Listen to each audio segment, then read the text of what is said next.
Hey, how y'all doing out there? The name of the show today is Free Your Mind. So today we're just gonna cover like some random news in politics. I don't want to stress myself out with a specific topic,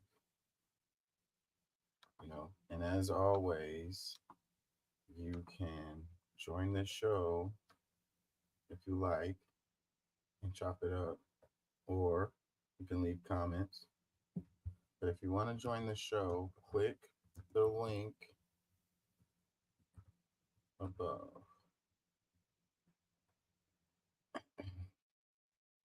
Let's go. Don't take my word for it. Look that mess up, please.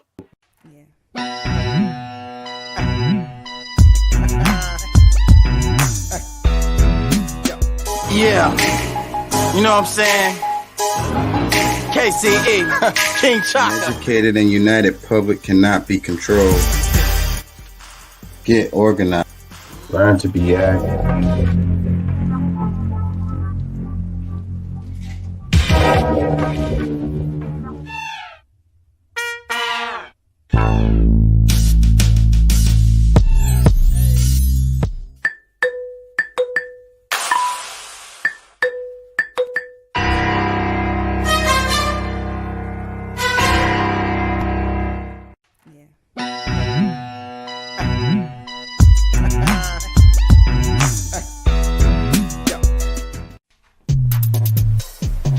Looks like we got us another hit.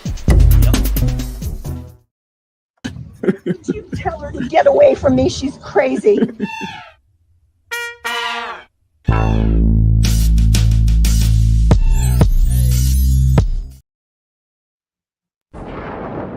Choose your destiny.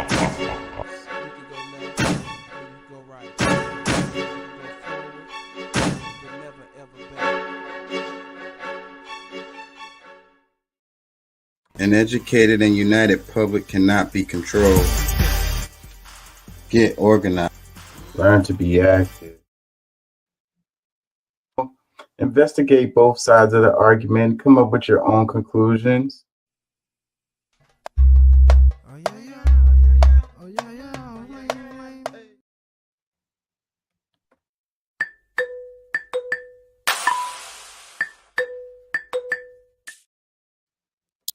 Yeah, you know what I'm saying? KCE, King Chaka.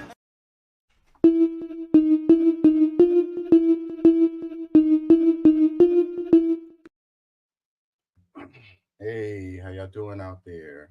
How y'all feel? Remember, an educated public cannot be controlled. Learn to be active. The views and events expressed here are totally whack and are not necessarily the views of anyone, and it may or may not be factually correct. Therefore, this has been produced for educational and or entertainment purposes. Podemos ayudarnos más si se puede. Don't take my word for it. Look that mess up for your own benefit. Look this stuff up. The name of the show today is Free Your Mind. I was thinking about courage. You know, the courageous person, being courageous is not an absence of fear, it's acting in spite of that fear. Okay. So, like, to free your mind is a courageous act. And being in your algorithm, your feedback loops, is a safe place, you know, mentally. So, to escape it, it takes a certain amount of courage. It takes overcoming that fear, the fear of being wrong, the fear of being ridiculed, the the fear of being like exiled. Um, I'm I, I'm wrong all the time, you know, and I'm okay with that. It's a learning experience. Every day I learn more stuff. Okay, and that's what gives me the courage to be up here. I mispronounce words. I stumble over things that I'm reading and say names incorrectly. you know, and there's no limit to the amount of people who's gonna see my inact, you know, inaccuracies, if you will, my mistakes. But I'm okay with that because I feel compelled to do this. People are struggling in their life.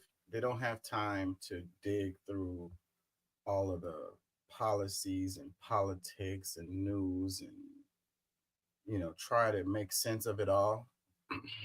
That's part of the system. They got us on, the treadmill. They got us on the hamster wheel and grinding in and out every day. And, that's where they want us to be.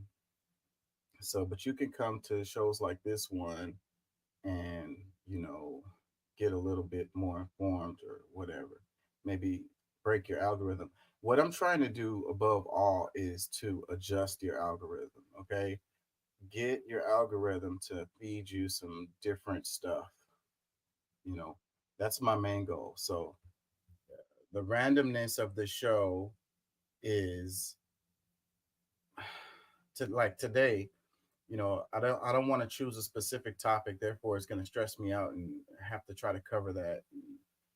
It causes problems. I want to be free today and just kind of like go over whatever pops up and see which direction it goes in. I want to separate myself from the other shows. The people that do, they stay to the topics. I want to differentiate myself from others and be able to make my own brand, if you will. And I've been playing with these ideas and how to actually do that for over 2 years now. And I'm thinking that the randomness of the show is the strength of the show, if you will. So that's where we are. Like it, love it, leave it, F it. Let's see. What's What good up, with bro? you? What's good I'm with you, brother? alive. I'm alive. It's good to be alive, man. It is. It's a blessing to be alive, my friend. Yep. It's many that's not. Oh no, you alive. I don't speak to dead people. Nothing against my pops, but I didn't speak to him the first opportunity I got. I love my dad. I miss my pops, Yeah, but me too. I can't speak to him. Um, it's good to be here and now. That's one of the things I struggle with is my mind is always either in the past or it's in the future, and I really struggle with being in the now. And so I just try to tell myself to like, enjoy the moment, be in the now, take it all in, because Yeah, before you know it, that moment is past, and then you're looking back on it again. yeah, So, for me, try to live it up as much as I can. Whatever I'm compelled to do, try to do that thing so I can have fewer regrets. You know what I mean? I don't want more yeah. regrets. Let's have fewer regrets. I hear you, bro. I hear you. Uh, the Anyway, how you the been, best bro? of How, that. how's life? I'm I'm alive, bro. I'm alive. I'm gonna start off saying that again. Dude, I've been running through jobs. This is the most jobs I've had in a year in my entire life. Like just transition through jobs. So you right on the whole know who you are based off of what the whole gift, bro. Your gift is your mind. That's everybody. Be Yeah. who you are, man. I don't hate anybody because of their darn colors. We ain't supposed to be killing ourselves here. So you right on this subject. You were 100% right. That's why I was surprised, and that's why I joined the darn show. I'm losing my internet. Okay, I'm back. Can y'all hear me? Let me make sure. Okay, okay. Yeah, internet flipped a little bit there, but I'm here. Are you all good? Yeah, man. What do you say? I said no. Yeah, I heard what you said. You all good? Okay, okay. let me get into some of this. Gavin Newsom, governor of California, he's cleaning up uh, the state and all of the homeless people. Let me play this clip here. Governor Newsom says he is fed up. There are no more excuses. He says the state has done its part, providing plenty of funding to get encampments cleared up. He wants to see the results now. Governor Newsom made the announcement here in Los Angeles yesterday. He joined Caltrans to clear several encampment sites.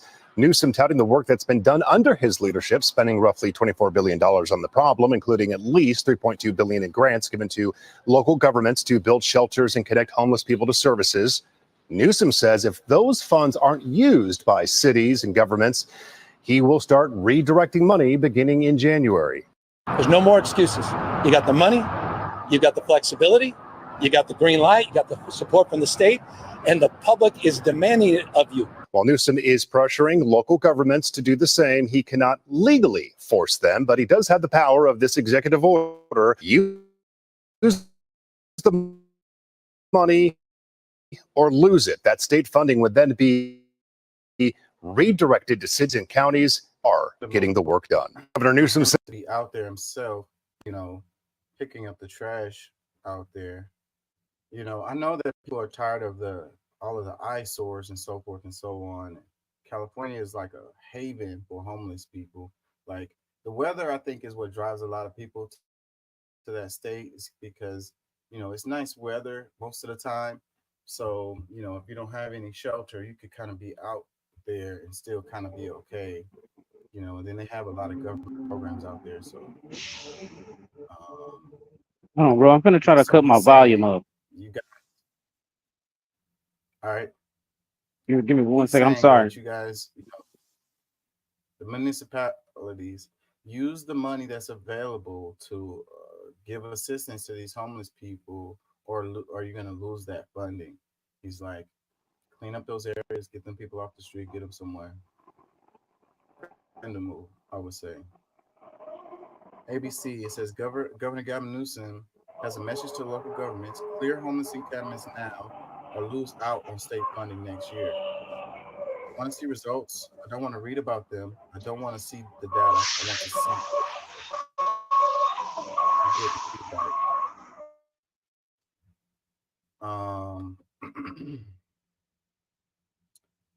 Comments. It says, what's his excuse for not doing it sooner? Another comment says, all of a sudden sounds like bait to get votes in the future.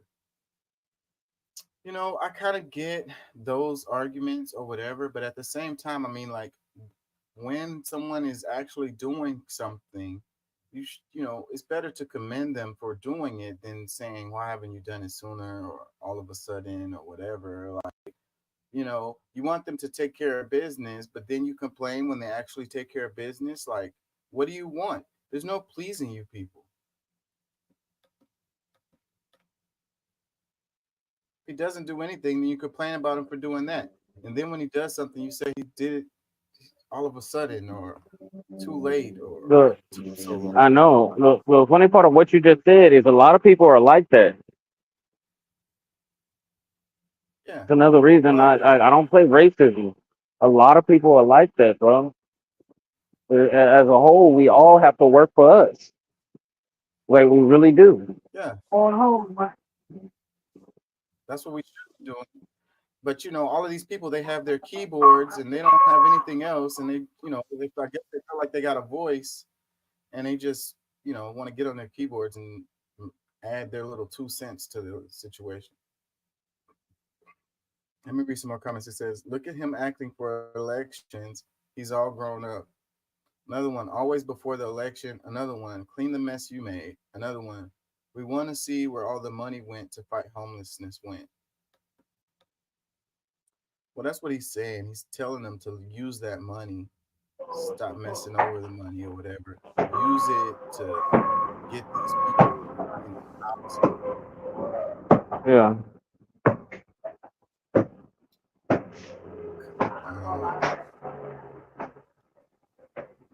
Let's move on. I'll probably come back to it. Okay. Let's see. We're talking about potentially thousands of Ukrainian soldiers, maybe 6,000 even, involved in this operation, which does seem to have been carefully planned to cause maximum surprise, maximum humiliation for Vladimir Putin. And should Ukraine continue to hold territory inside Russia, well, that could change any future negotiations quite significantly. This all began on Tuesday morning, and at dawn on Tuesday morning, it looked like a straight incursion on behalf of one of the militias, the anti-Russian militias. But by today, it's pretty clear that the Ukrainian army is backing it up. They seem to be backing it up with at least 3 top-line brigades, and with what I call the enablers of the heavy metal. Some of the engineering facilities, some of the anti-mining equipment, some of the ground-based air defense, and heavy mortars. So clearly, the Ukrainians are serious about this. They intend to take a piece of Russian territory and stay, at least for a while. Interestingly, the Ukrainians have actually now talked about it. Usually when these things have happened in the past, Kiev has kept quiet about it. But this time they're talking about it in the sense that they are quite happy for us to understand that this is part of a strategy that Kiev either backs or maybe has created. So interestingly, this time, we now know something about it from Kiev itself, as well as from what the Russians are saying. The importance of this depends on how long the Ukrainians think that they can hold that piece of territory. If they hold it for a while, then it becomes a bargaining chip, and it may well draw Russian forces away from the Donbass, which is where the Ukrainians are under pressure themselves. But if the Russians are able to snuff this out quite quickly, then the Ukrainians are taking quite a big risk, because they're putting some big units into this operation, and they're betting their troops and their equipment that they won't lose too many of them before it is over. So it's an inventive strategy, but it's really quite risky.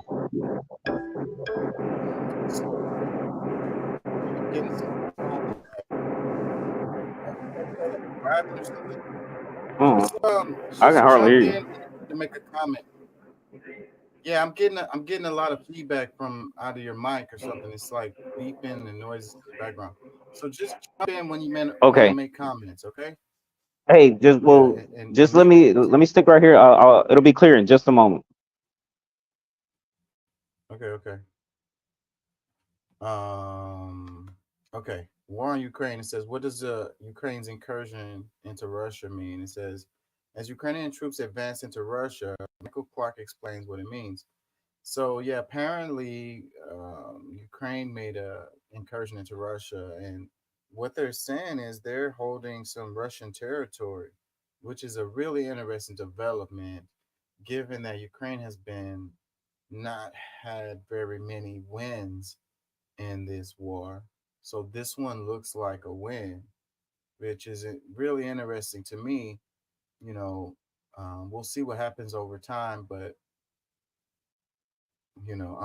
I guess that money from the United States is getting well spent in this situation right here. Let's read some comments. It says, why a lot of dudes that don't give a F try to comment on war with Russia like they know something about it? ? Another comment, it means they attacked part of Russia. Okay. Another comment, it says, to send them more aid and to escalate a wrong proxy war for their own benefits. Another comment, it says, Moscow will retaliate. Do we have a translation for this? It says, all citizens of the Russian Federation bear collective responsibility for this war. Comment, it says, I thought it was defense purposes only. That's an interesting comment too, because that's what Ukraine have been saying for the longest, and that's what the overall media is saying, that it's a Russian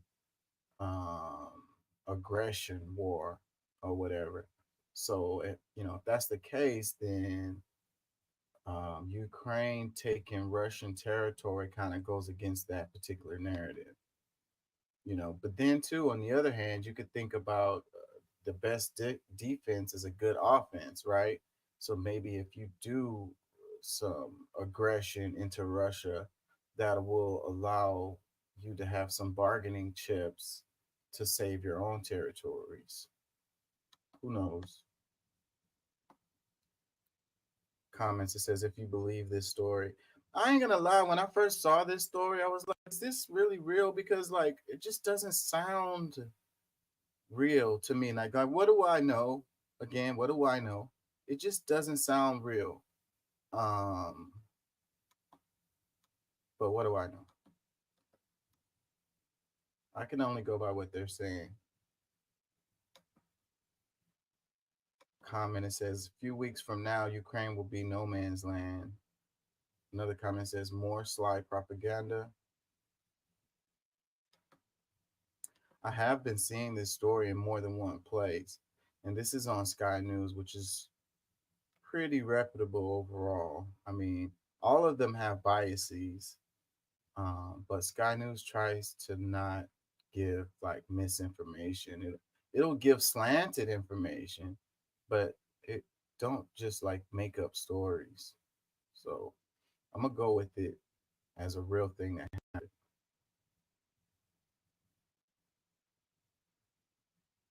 It says Westerners happy now because Ukraine's going to be destroyed soon by Russia. You know, and I just don't see Ukraine winning the war against Russia at all, and it's prolonging the inevitable, I would say.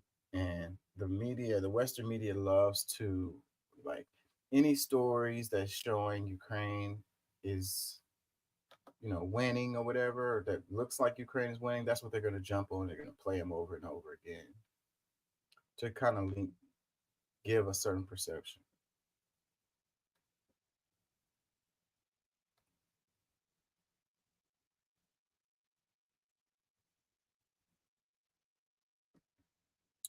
Let's do this one. So, yeah. Let's do this right quick.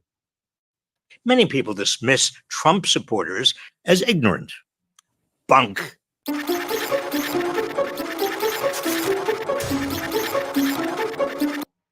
Yeah, so I like this little clip right here. You know, we have to find a way to move forward together. And if we're pointing fingers at each other saying the other side is dumb or stupid or whatever, you know, that's not going to get you anywhere. It's not going to get the conversation going or whatever. And we have to figure out what is the reasons that lead people to feel the way that they feel, not saying that they're just stupid or whatever. And that's the reason why they're doing what they're doing, you know. And on this show, you know, we talk all the time from both sides, you know, not trying to say that people who support Trump are just, they're all ignorant and they're all racist or whatever. And the same thing from the other side, not saying that the liberals are all like communists or whatever. If we want to reduce the lure of authoritarianism, we need to address its root causes. The truth is, many of the key political and economic institutions of our society have abandoned American workers. The free market has been rigged, and power has shifted upward to corporate executives and investors who engage in organized bribery, bankrolling lawmakers who change laws and regulations to their benefit. This allows the powerful to monopolize, bash unions, pay lower taxes, make big financial bets on Wall Street, and get bailed out when they go sour, outsource jobs abroad, and pretend they're job creators who deserve all this power. By 2016, the richest 0.1% owned nearly as much wealth as the bottom 90% put together. For many people, the American dream has become a nightmare. Most Americans without college degrees are working longer hours than they worked decades ago and taking fewer sick days or vacations. Meanwhile, life expectancy has been falling since 2010 for Americans without college degrees. That's because income and wealth have direct impacts on health and longevity. They determine access to life-supporting services like high-quality preventive health care, nutritious foods, and housing. And income and wealth have a lot to do with whether someone is endangered by handguns, opioids, and economic stress. As a result of all of this, Americans have become angrier and more frustrated, more vulnerable to demagogues peddling the politics of hate. Gross inequality is the enemy of democracy. But this doesn't have to be our fate. We have the power to make a system that works for the many, not the few. Do we have the courage to do so, though? You know, the crowd, the Make America Great crowd, is not a monolith, you know, but what they do have in common is that they are angry, and for good reason. We all should be upset. You know, it's like people react in different ways. So you have the way that the Make America Great crowd reacts, and then you have the way that the others that don't align with the Make America Great Again crowd aligns, you know, reacts. I mean, but it's out of anger, it's out of frustration. It's like, what can you do? You know, you definitely feel like you're getting screwed. You look around, you're like, I'm definitely getting screwed. What do I do about it? It's like my boat seems to not be working. What do I do about it? What is the answer? You know, organizing, taking care of your community, locally voting for local elections, you know, whatever you are compelled to do is what you should do, right? So pointing fingers at one side or the other is not helping. That doesn't move us forward. Like, that is not the answer. Absolutely. So, you know, calling the Make America Great Again crowd, you know, ignorant or whatever, is not the way to go, basically. And trying to discern the reasons that they have to be in that crowd is where we should be. Let me read the caption. It says, I can't understand why it's tempting. He says, I can understand why it's tempting, but labeling Trump voters as ignorant or stupid isn't helpful. Here's what you need to remember. Comments. It says, as a person with a public health background and a nurse, this might be the most thorough, concise explanation of why our country has become both more stressed and frustrated. Very well done. Another comment that says, I get why they're disenfranchised and angry, but what you explain still doesn't account for why they choose to align with the very ones who are directly responsible for their hardships. This is what's stupid in my book. It's literally I'm angry, so I'm going to side with my abusers because they're talking the trash, pandering to every phobia and ism out there, sprinkled with Christianity that I want to talk situation and make it make sense. Well, when you're frustrated, sometimes you make decisions that aren't in your best interest. And when you're struggling, that's when you're ripe for being taken advantage of. When you're in that position of anguish, of struggle, of stress, that's when you're ripe for someone to come and just like screw over you like that. It's most likely for you to get screwed over when you're in that position of submission, when you're in that position of hopelessness. You know, if you come into a situation with the ideas that, you know, I'm going to be good, I'm going to be fine, things are going to work out, let me take my time and make the best decisions to move forward, it's more difficult for someone to, you know, rip you off, basically. It's like, if you really really need a car, like you have to get to work, you got to get the kids to school, for some reason your car is done, it's totaled, it doesn't work, and you're strapped for cash, so you are likely to get screwed over by someone who's trying to sell you a car. That makes any sense? So, I mean, I'm trying to make an analogy out of the American people and why they choose to, you know, fall into the Make America Great Again crowd and comparing it to buying a car. Let's read some more comments. It says, the wealth gap is the issue, Why should a CEO make 500 times what the worker who helped him become so wealthy make? This isn't fair. It's slavery. And things are going to continue in this direction. You know, the the media is a big part of it. And the narrative, the brainwashing, the programming that happens that tells you that uh, private sector is the best way to go. That these corporations need they create jobs, so we need to give them incentives and monies to support them, stuff like that.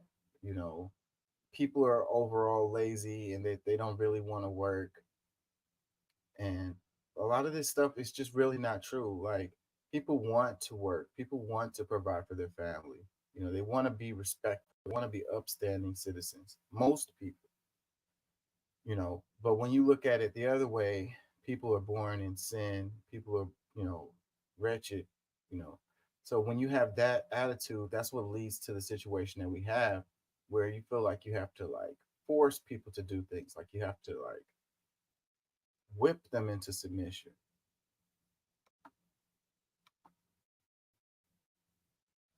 Let's read a couple more comments. It says, Robert, please keep doing these. America needs to learn from you. Love you, bro. Another one. I love this man and his knowledge and commitment to sharing the truth. And this post carries more weight because this guy is really coming from the left, saying that Trump supporters are not ignorant. Comments, it says, can we run this on television every day, please? Preferably during Fox News programming. Another one, it says, absolutely, from my experience, IRL. Many quiet yet strong supporters are upper middle class educated people who say things like they support his economic and social policies. Read enriching myself and marginalizing other cultures so my kids have less competition. These people are not at the rallies, but they're smart and dedicated. Ooh. Another comment, spot on. Thank you, Mr. Reach, for always spelling it out in a way that everyone can understand. Another one, they're being lied to. Repeat a lie enough times and say it like it's the truth. You can get people to believe you.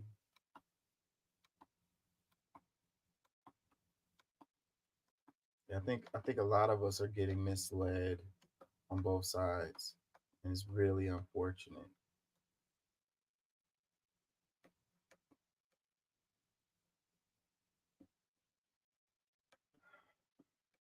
Let me see. It says, here's another comment. It says, so if you support Trump, who supported this kind of behavior, isn't that ignorance?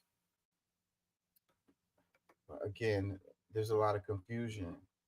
Another comment says, but Trump voters are also the people that truly believe that trickle-down economics is real. I think there's people on both sides who believe that it was mashed into people's brains since the 80s. So yeah, they believe it. These people aren't looking at the data. They're not looking at these charts that's showing the wealth inequality and where the money is actually going. The most of people just look at their own situation and they judge everything based on that. If I'm doing good, then the president is doing good. If I'm doing bad, then the president is doing bad. Really, really simple for them.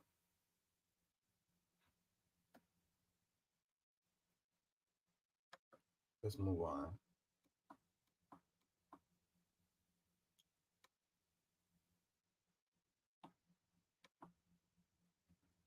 It says 10 years after Ferguson, documented police killings continue to grow.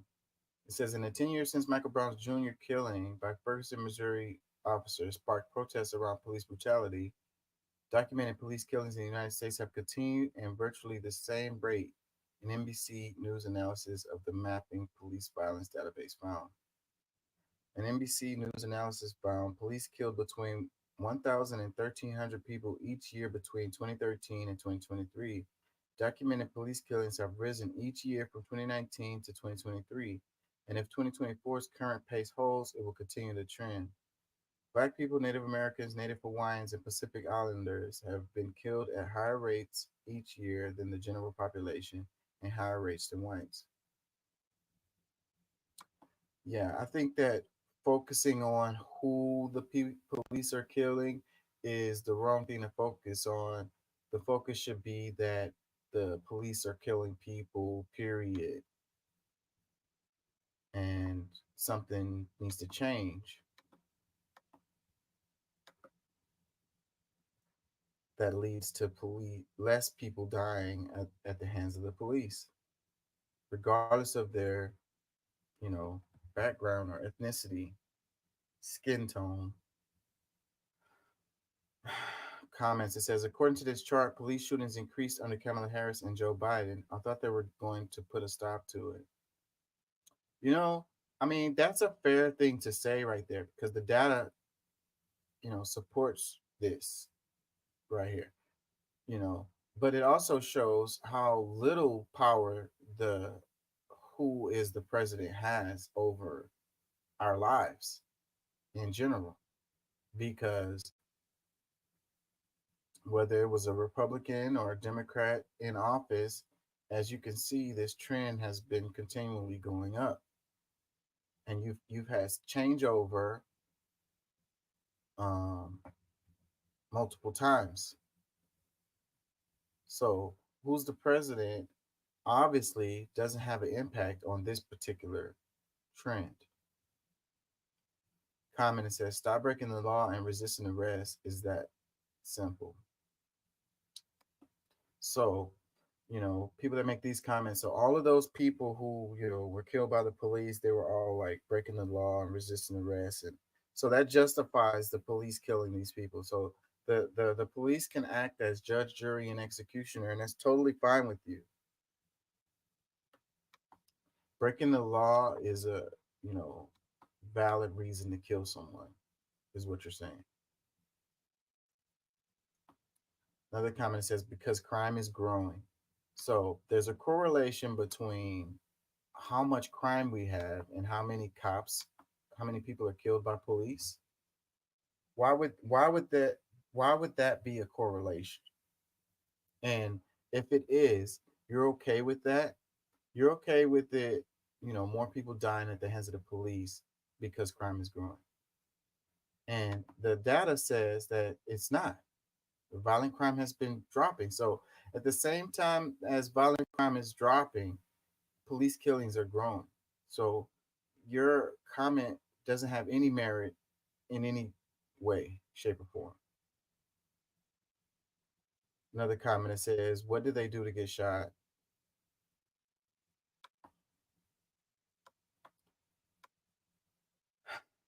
Another comment says, cops aren't the problem. Weak laws and the massive growth of inner city gangs is to blame. Liberal cities lead the nation in gun violence. 70-85% of violent crimes involve inner city gangs. 90% of gangs in the United States are minority based.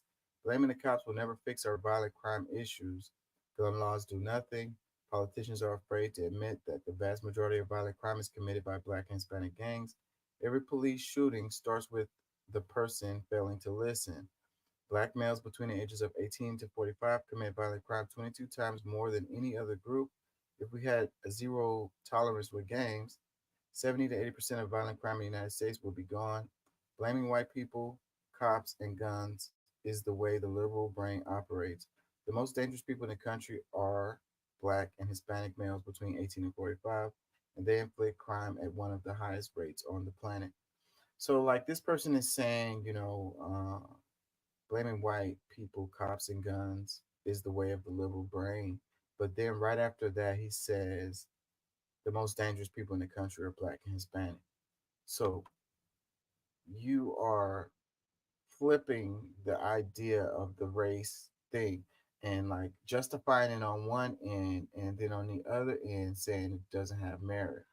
So I feel like you should pick your battles, stay consistent. If it's not a racial thing, then leave out the racial part of it.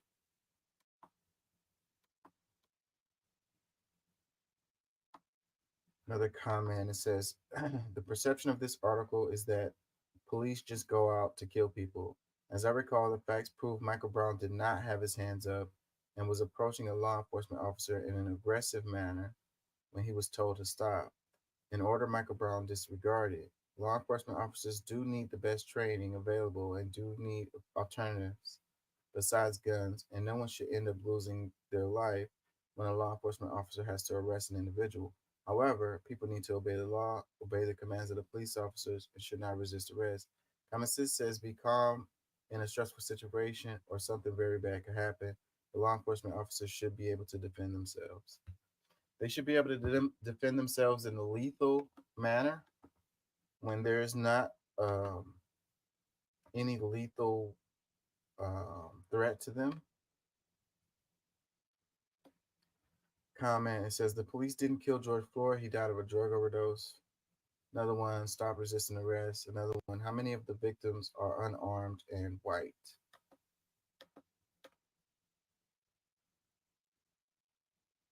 Another comment says, would be helpful to see the rate of violent crimes against this chart and are there correlations?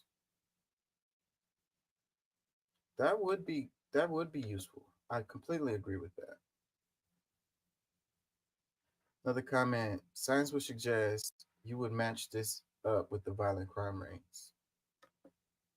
Well, the violent crime has stopped. And see, the issue with people like this is that they're not going to take the time to look it up. And if they do see the chart, they're going to say that it's wrong. Case in point, let's look it up right now.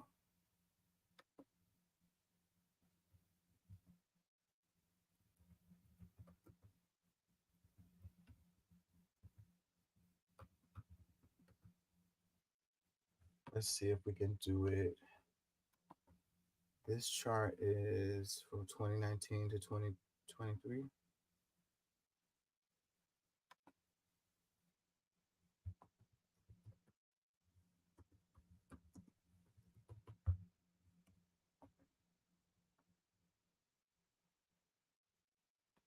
Let's see.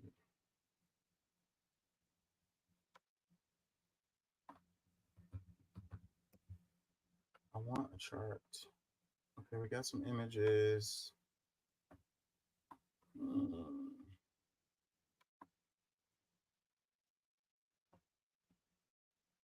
This one is going way back. Anyways, let me share what I got here.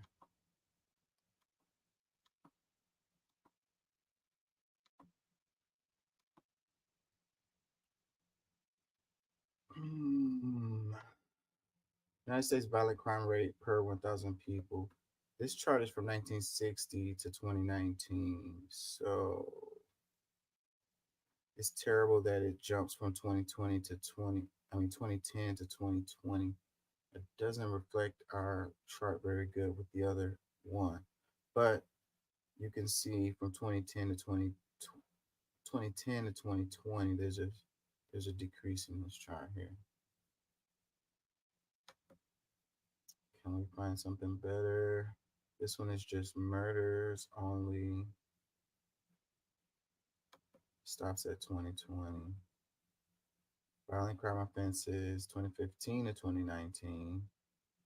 So there was a jump from 2015 to 2016, and then it continues to dip.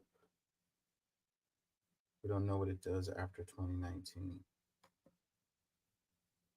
Violent crime. So this one is 2007 to 2011. Do we have one that's better? This one is murders in Chicago.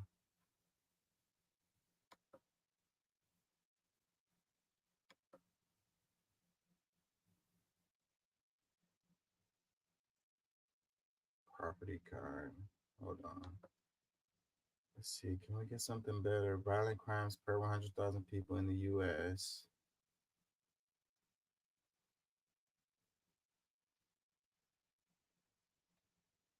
I wish we could get a chart that was more comparable to the one that we have.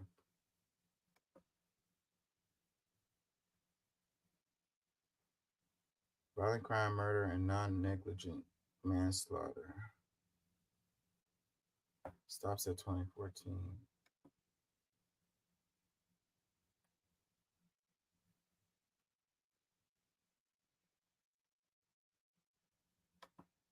This is part of the problem because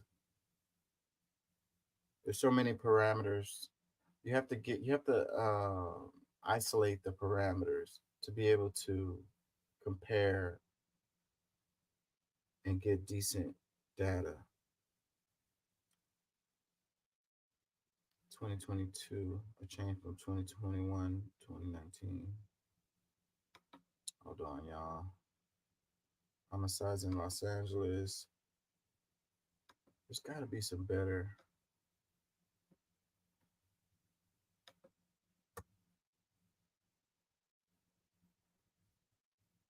Let's see.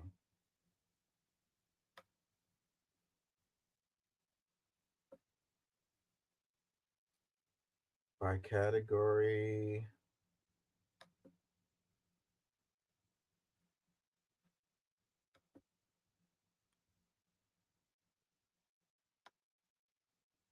Let's see if we can get a news article. How about that? Might be better.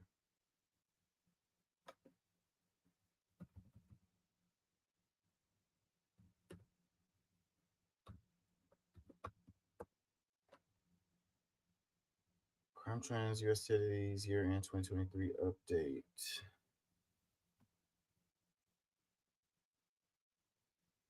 Council, oncj.org. I want violent crimes because when they bundle all crimes in, then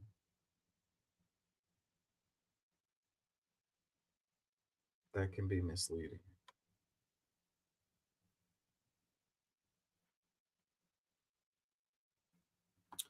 PBS.org, U.S. states. Hold on.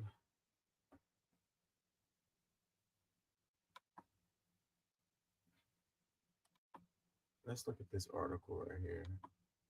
PBS.org.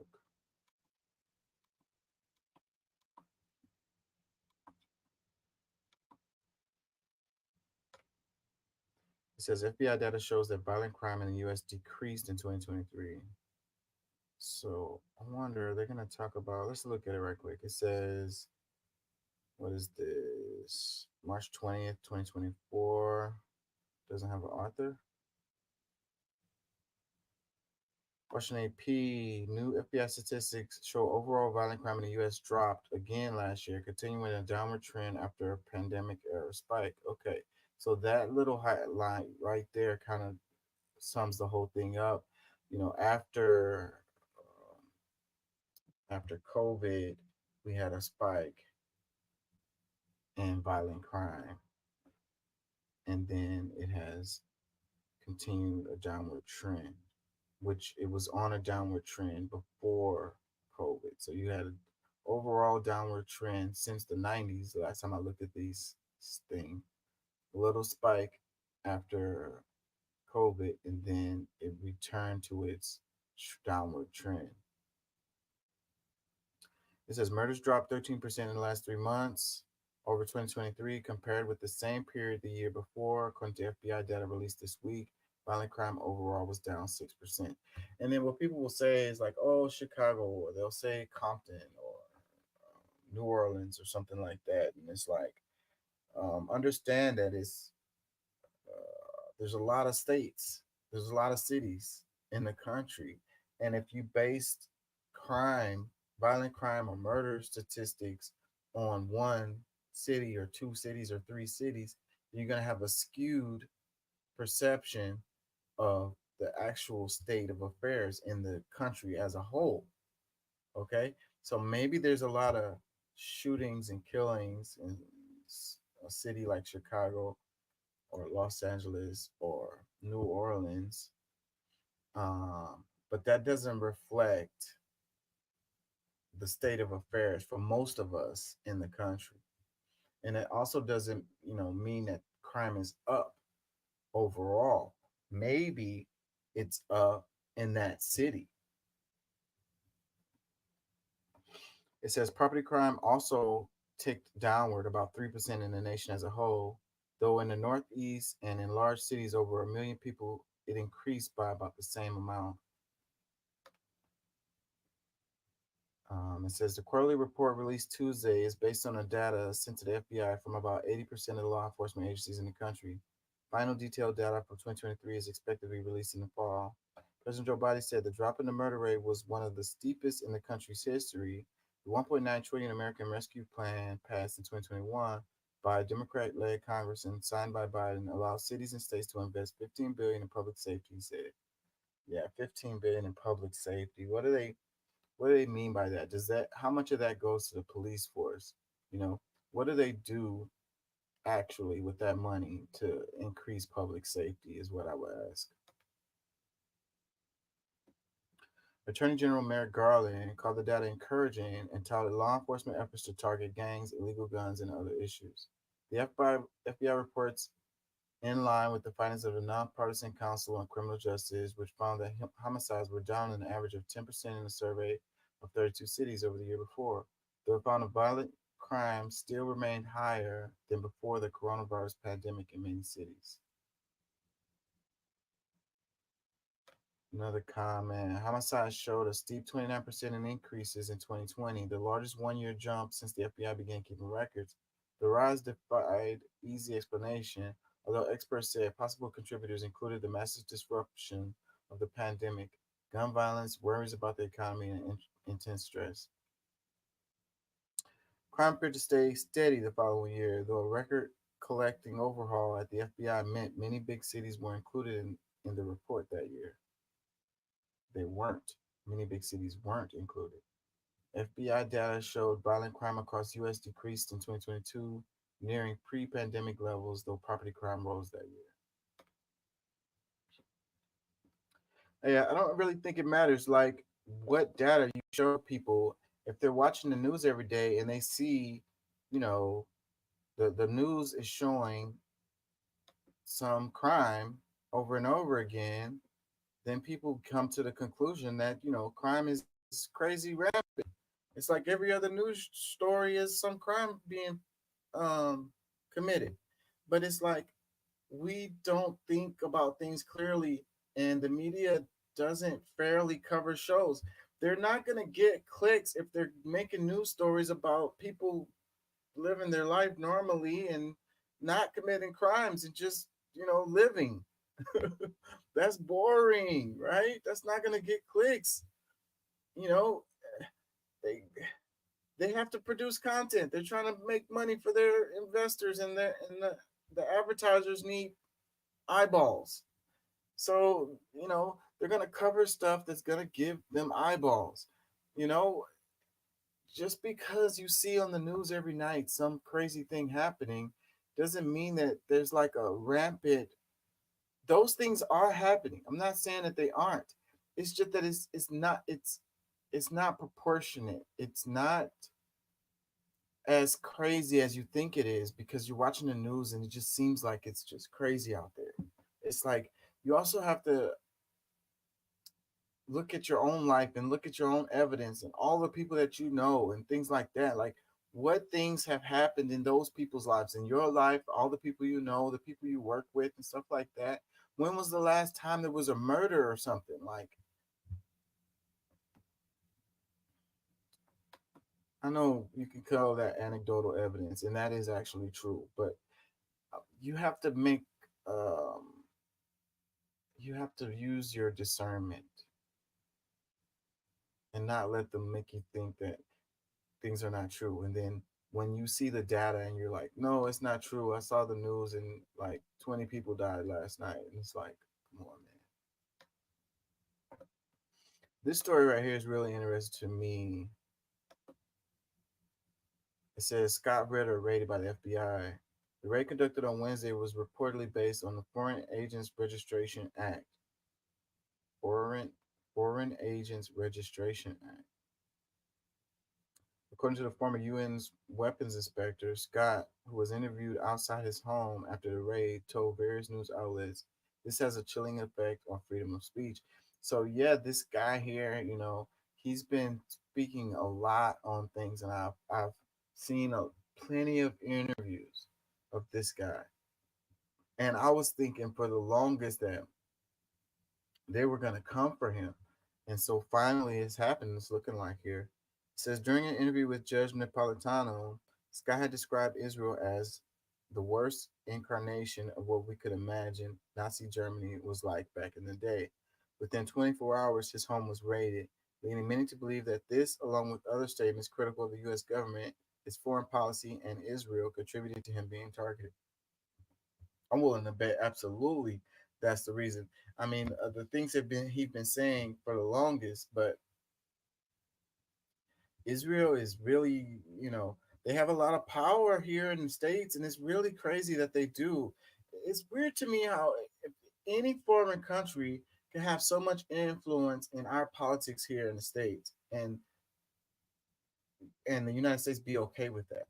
Like that is strange to me. I think that if it was any other country other than Israel inflicting so much influence on our politics here in the United States, people will be in an uproar about it. But because it's Israel, they're like, meh.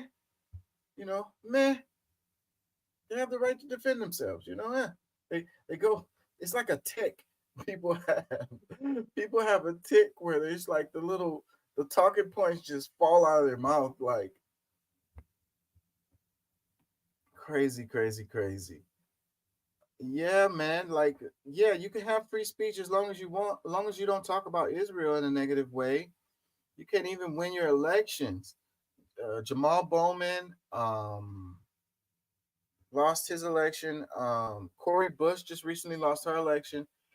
They were outspoken critics of Israel in the Israel-Hamas war. And AIPAC poured money in their election to support their opponents and got them up out of there. Israel said they was going to do this. Well, the AIPAC said they were going to do this, and everybody knew. And the results are in, like, hey, no wonder the politicians are always so afraid to say anything bad about Israel, or criticize them in any way. The first thing they do is come out and say, we support Israel, it's right to defend themselves and, and all of this. And like get on with their day. Whether they believe that or not, or they think that way or not, it doesn't matter. It's all just like they have to say that, or otherwise AIPAC is going to pour money into their opponents if they say anything other than that. Comments, it says freedom of speech and democracy. Yeah, we lack those. Another comment, they already tried to destroy him when he said there was no weapons of mass destruction in Iraq back in 2001. Yeah, so this guy's been speaking truth to power for a long time now. Comments, it says United States or Israel.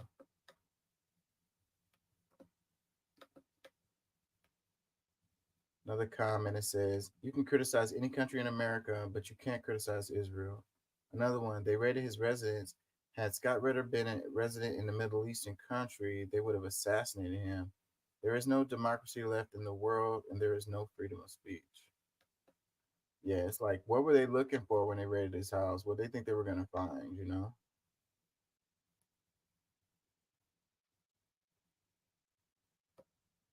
Another comment, it says, is freedom of speech until you criticize Israel. Another one, but AIPAC is not a foreign agent. Another one, any dissent, government would be very proud to have someone courageous, intelligent, with a very high level of integrity and morals. Another comment, they tell us to vote to save our democracy. What a joke.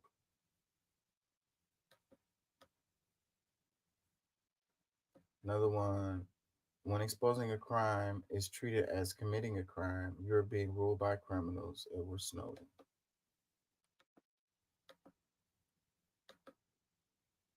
That is the truth. Definitely criminals running the show.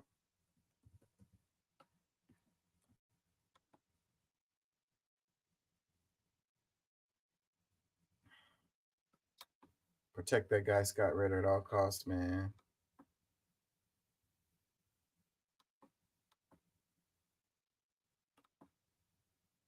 This morning, we have the story on an American soldier turned humanitarian in Gaza. Scott Anderson served in the U.S. Army for 21 years. He's now the director of UNRWA, the United Nations Relief Works Agency for Palestinian Refugees. Now, it provides key infrastructure and social services for Palestinians in Gaza and the West Bank. Israel believes UNRWA is anti-Israeli. Anderson served in Afghanistan and knows all about the horrors of war, but he told Deborah Patta that nothing prepared him for the last 10 months in Gaza. Oh, this is the worst thing I've ever seen, by far. And I've never seen anything like this scale of destruction. After retiring from the military, Scott Anderson took a UN job in Gaza. He had found his calling. So all these soft skills that you develop in the military really lend themselves quite well to being a humanitarian. And I find great, satisfaction in helping people. How you doing this morning, Miranda?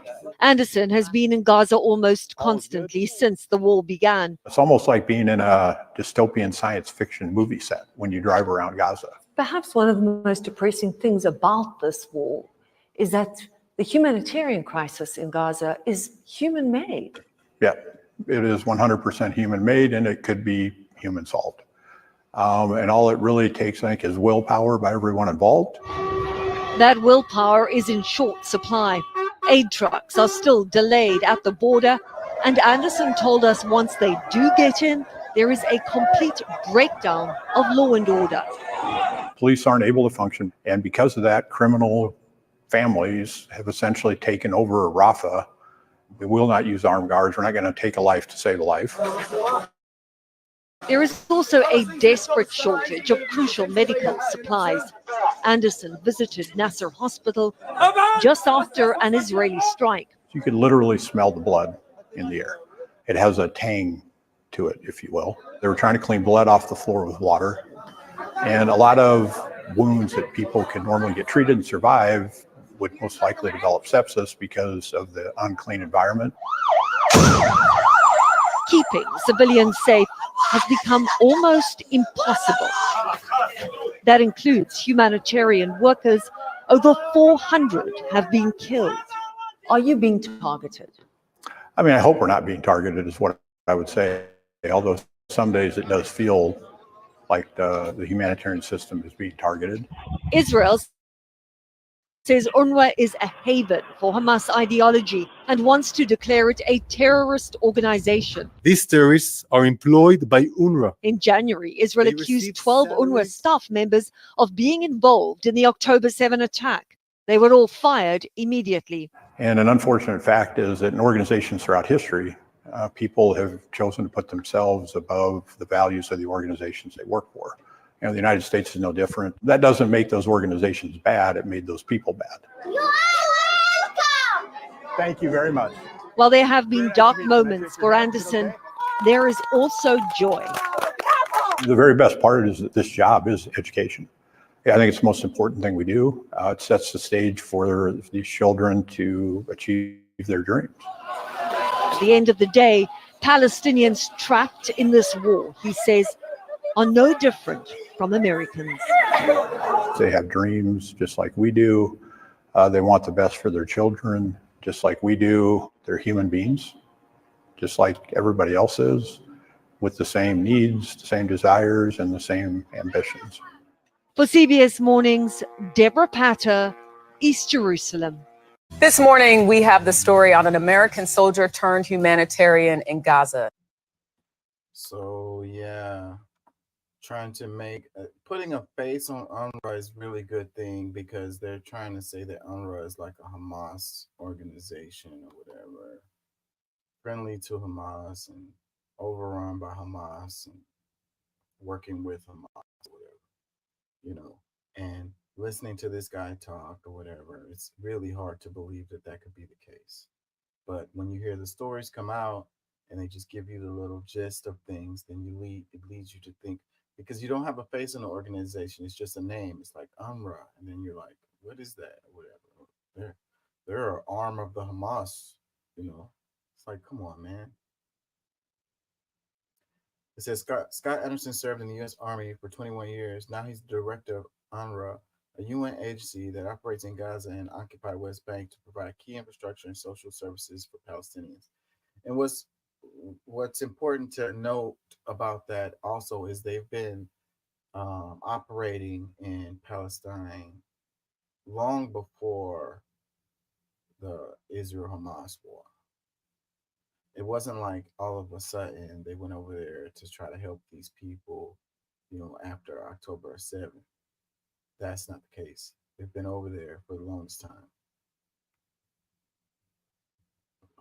Commenter says, Israel has been intentionally bombing civilians while backing humanitarian aid. It's blocking humanitarian aid. It's disgusting.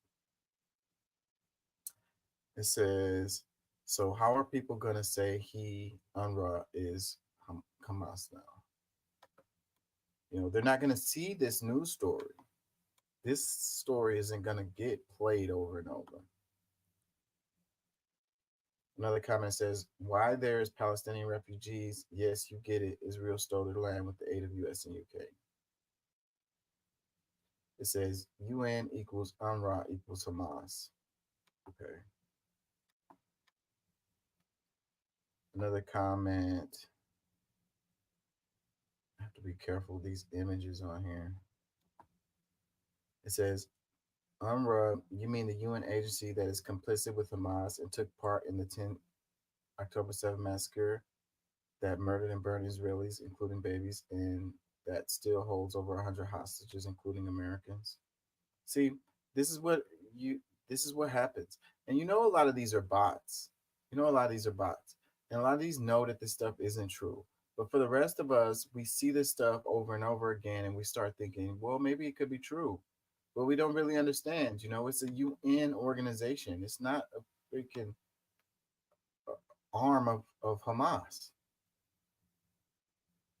Another comment, UNRWA, a proven supporter of Hamas, shame on Scott Anderson and CBS. Another comment, if Kamala Harris does not make a clear stand against Israel, then Trump becomes president. That's the only way the American people will ever let the left in power again. Take a clear stand and refuse AIPAC money.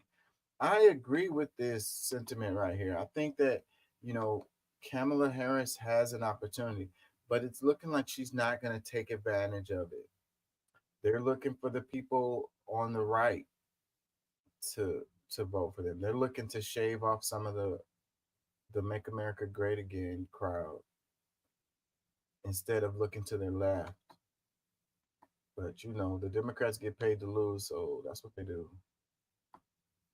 I think that one topic alone will be enough for Kamala Harris to win if she would embrace that.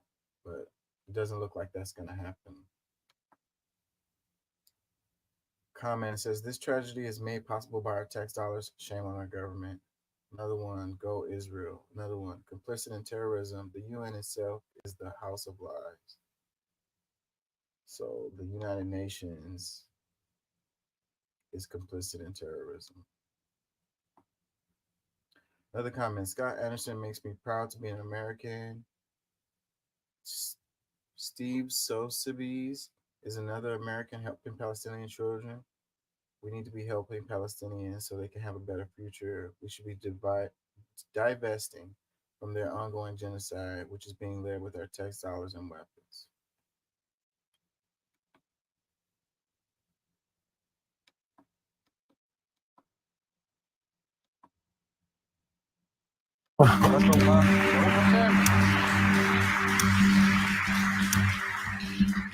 כולם חושבים שאנחנו הנה, תפסו פוזה, תפסו תמונה, תפסו פריים כזה שזה נראה כאילו אותם. בשביל זה אני יושב פה, להגן עלינו, להגן על כוח 100.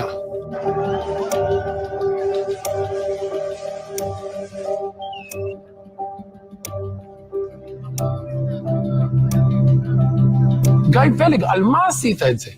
למה הכפשת את שמנו בעולם? למה ערכת את הסרטונים? אתה ערכת אותם. הם אנשים פסולים מבחינתי, יש לנו תקשורת אחרת, יש לנו התנהלות אחרת.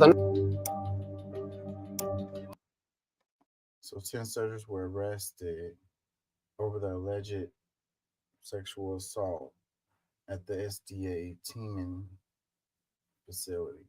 And this has been making big news, and it's also been causing like a rupture within Israeli society where you have a certain segment of society says that, death to Arabs. So, these guys are prisoners. So, whatever gets done to them in there is whatever, because, they're criminals and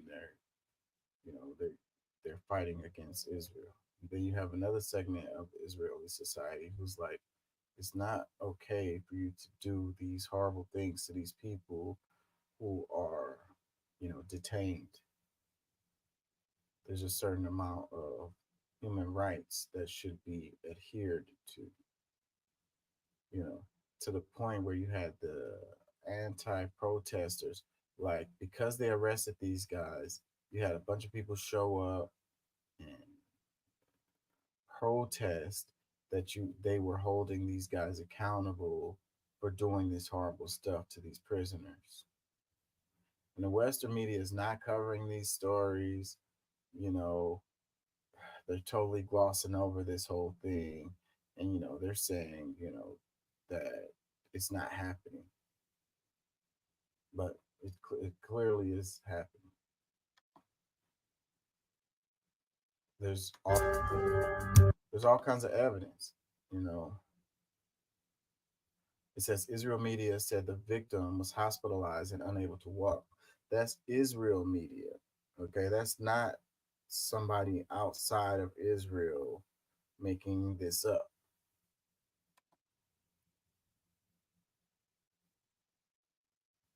Why would the Israel media lie about that? It says the incident has divided Israel society. It says several Israeli politicians have defended the accused soldiers.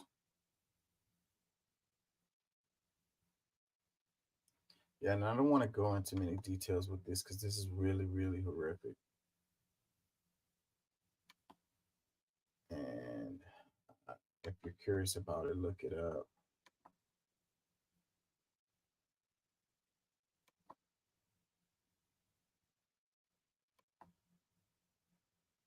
Yeah, this is one of those ones that I don't feel comfortable talking about. It's so terrible.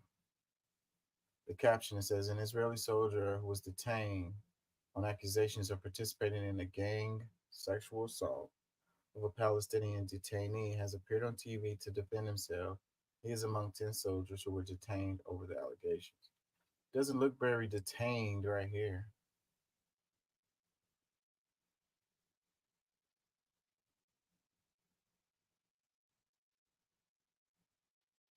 I'm gonna move on because this story is terrible. I can make my stomach turn.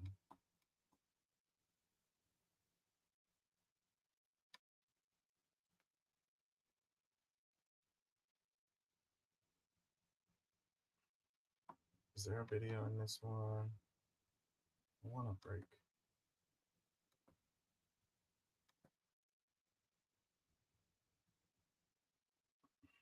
I might come back to that one. Want a little break.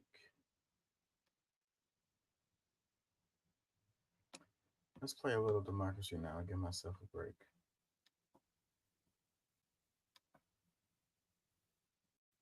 Let me see. Do I have the one? Okay, yeah, let's do this one.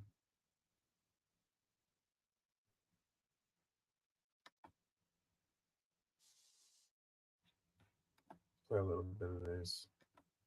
Give myself a few minutes to get myself together here.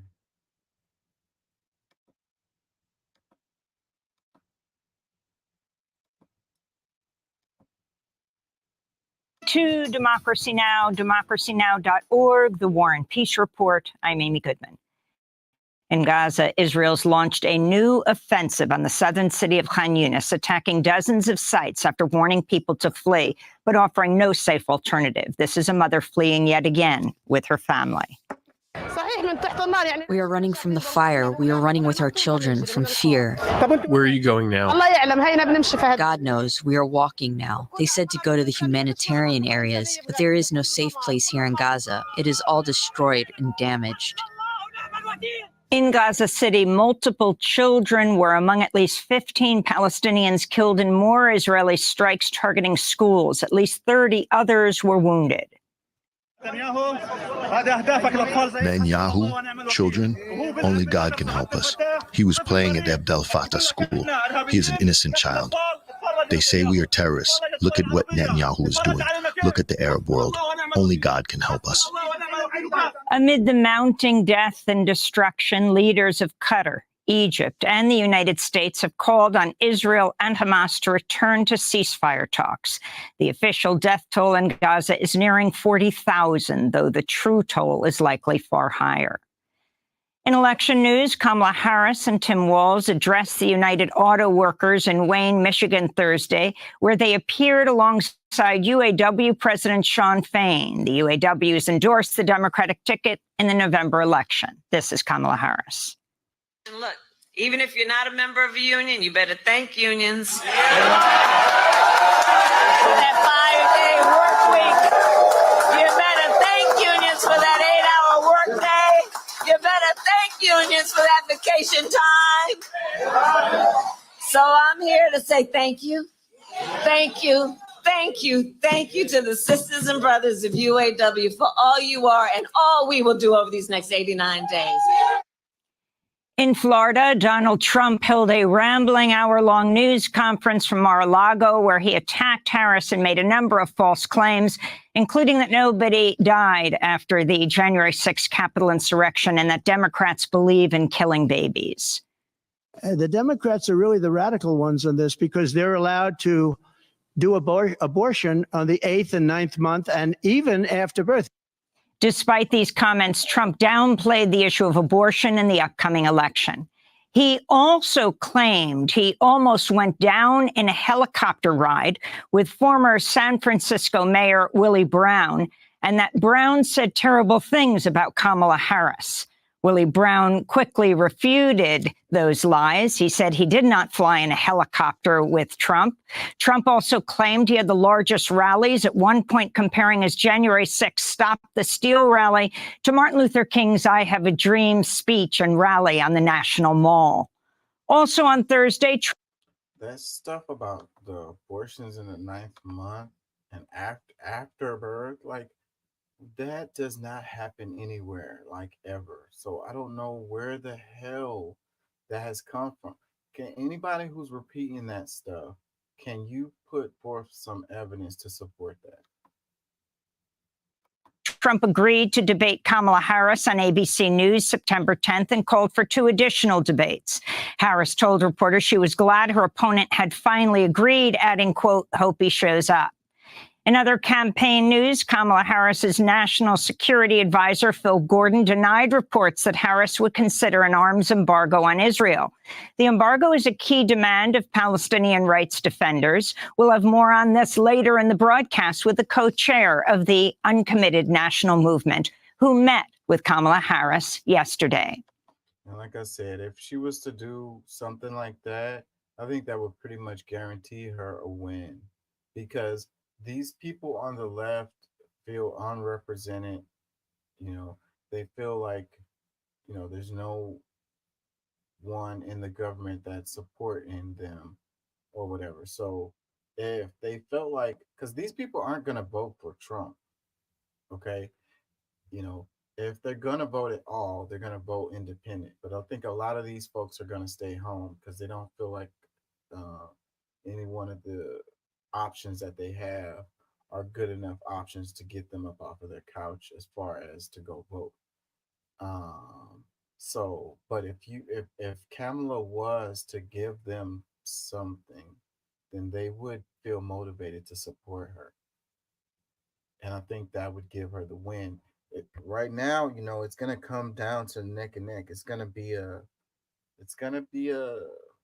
coin flip. Who's going to win? It's just going to come down to, the swing states and who actually shows up.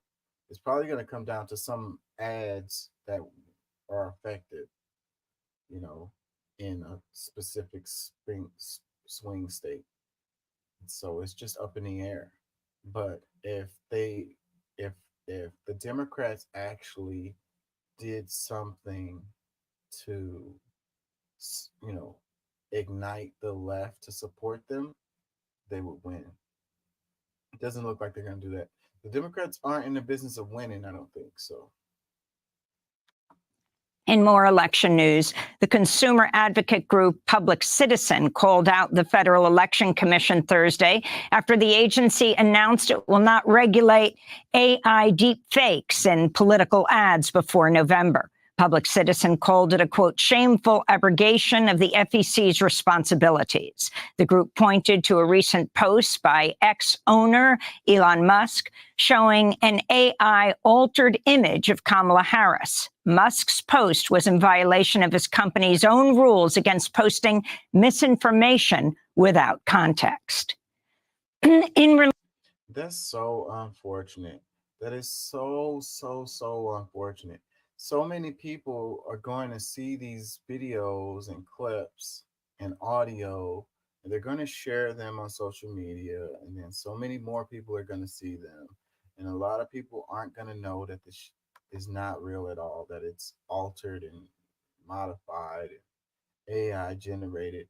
And, you know, the AI generated stuff is so good now. It's really, I mean, I can see it most of the time. Like, and if you pay attention, you'll be able to see that it's not real, that it's altered. You know, you look at the lips and stuff like that, but most people aren't going to do that, and they're going to think that the stuff is real, and it's going to have the impact that it's intended to have, which is really unfortunate.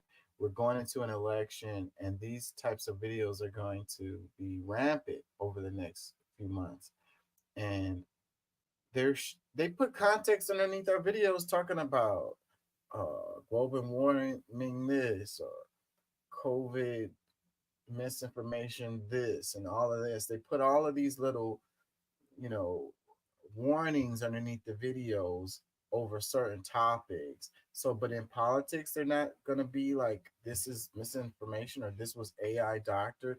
Even when I post, like, all the stuff that I post, I have to tell if it was AI modified or whatever. Like, there's a option, there's a I have to share that. I have to tell if it's done that or not, or they'll block my stuff. So, but then you letting these people do these political ads with these AI generated stuff, and you're just gonna let them do it? That is so messed up. Related news, tech giants Microsoft and Palantir announced they're merging their government cloud computing and AI tools to service U.S. military and intelligence agencies. Palantir's clients include ICE, that's Immigration and Customs Enforcement, various police departments, and the government of Israel. In Texas, Republican Governor Greg Abbott signed an executive order Thursday requiring hospitals to obtain patients' immigration status. Abbott claims the move would help Texas calculate the cost of providing health care to immigrants. Rights groups slammed Texas's latest attack on immigrant communities, which is likely to face legal challenges. The Border Network of Human Rights in El Paso blasted Abbott for, quote, using immigrants as a scapegoats for his failed policies and political frustrations, unquote. Yeah, so you know what they're going to do with that data. Well, part of what they're going to do is try to get more people like deported or whatever, but another part of it is just going to be using it for political capital, which is the whole thing that they do with the border anyways. And they're going to say, hey, we spent this amount in taxpayer dollars to help immigrants, healthcare services, and da da da da da da.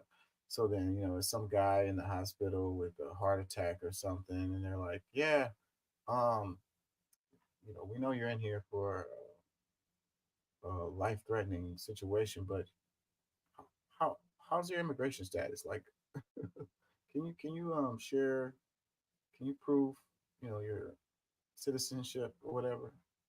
It's like, bro, I came here in an ambulance. Like, I didn't bring my documents with me. Like, what a state of affairs we're in.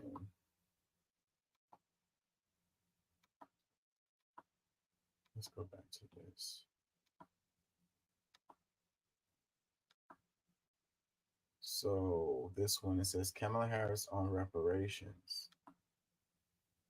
It says, if we're talking about writing a check, I don't think it is that simple because that won't solve the problem. It says, we need to study the effects of generations of discrimination and institutional racism and determine what can be done in terms of intervention to correct course. Any policy that will benefit Black people will benefit all of society. So I'm not going to sit here and say I'm going to do something that only going to benefit Black people. But in the area of reparations for descendants of Africans enslaved, Congresswoman Sheila Jackson Lee has proposed a bill to form a commission to study how to do reparations.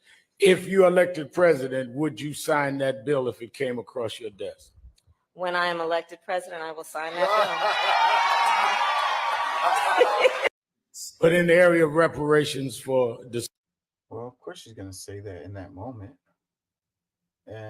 Let's read the caption. It says, now that Kamala Harris is running for president, let's revisit her stance on reparations thus far.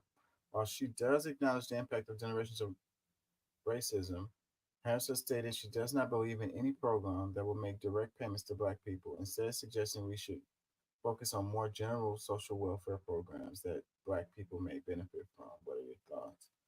You know, a lot of the stuff that Bernie Sanders was doing overwhelmingly supported Black folks. And I don't think that people realized that was happening because it wasn't being sold as, you know, reparations, or it wasn't being sold as policies for Black people.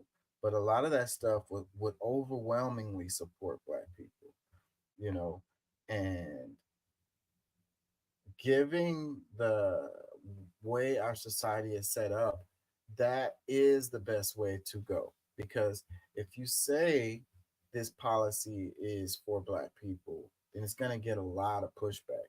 Even though, like she said, truthfully, any policies that will be put forth to help Black people would help others also.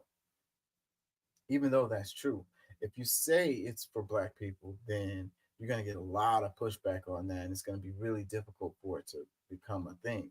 But if you leave out the part that it's for Black people, and, you know, just say that it's for people, then it has a much better chance of passing. And like I say, a lot of these policies, like the ones that Bernie Sanders were putting forth, would help Black people disproportionately. And the people that do know, that are paying attention, will understand that, and it will still get a lot of pushback, but there's going to be a lot of people that won't really understand that, and that'll give it a better chance of going. And it's crazy how things are where, you know, this policy would help me and my family, but because it will overwhelmingly help Black people, then I don't want it to pass because, you know, I don't want to help those Black people like overwhelmingly, like disproportionately, you know. There's never going to be, it's never going to be even and equal as far as, you know, if you come out with a policy, it doesn't equally help everyone ever, no matter what it is. Even if you like universal health care, that would benefit everybody in the United States, but it would disproportionately benefit people of color. It will. It's just a fact of reality. So that's the thing. That's the problem. That's what holds us back, is worrying about who's going to benefit the most from the policies. Instead of looking at it like, you know, this policy will benefit me and my family, so I'm going to support it. I think it's good. No.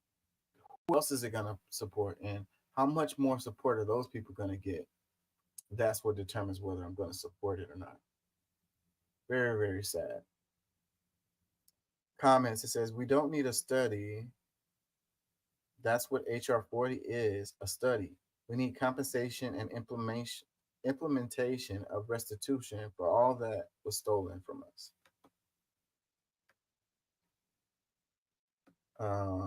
And recently they had the thing that Biden did for the Black farmers, and, you know, that happened.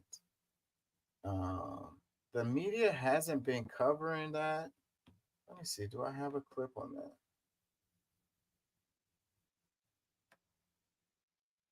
the oh, I do. I have it. Boom. Let's go to this right quick. So things like these are forms of reparations, and even like the Black community, I think that they are just looking for a check or whatever, and they're not really understanding how things work or whatever. And it's like they don't notice things that do happen. That's good.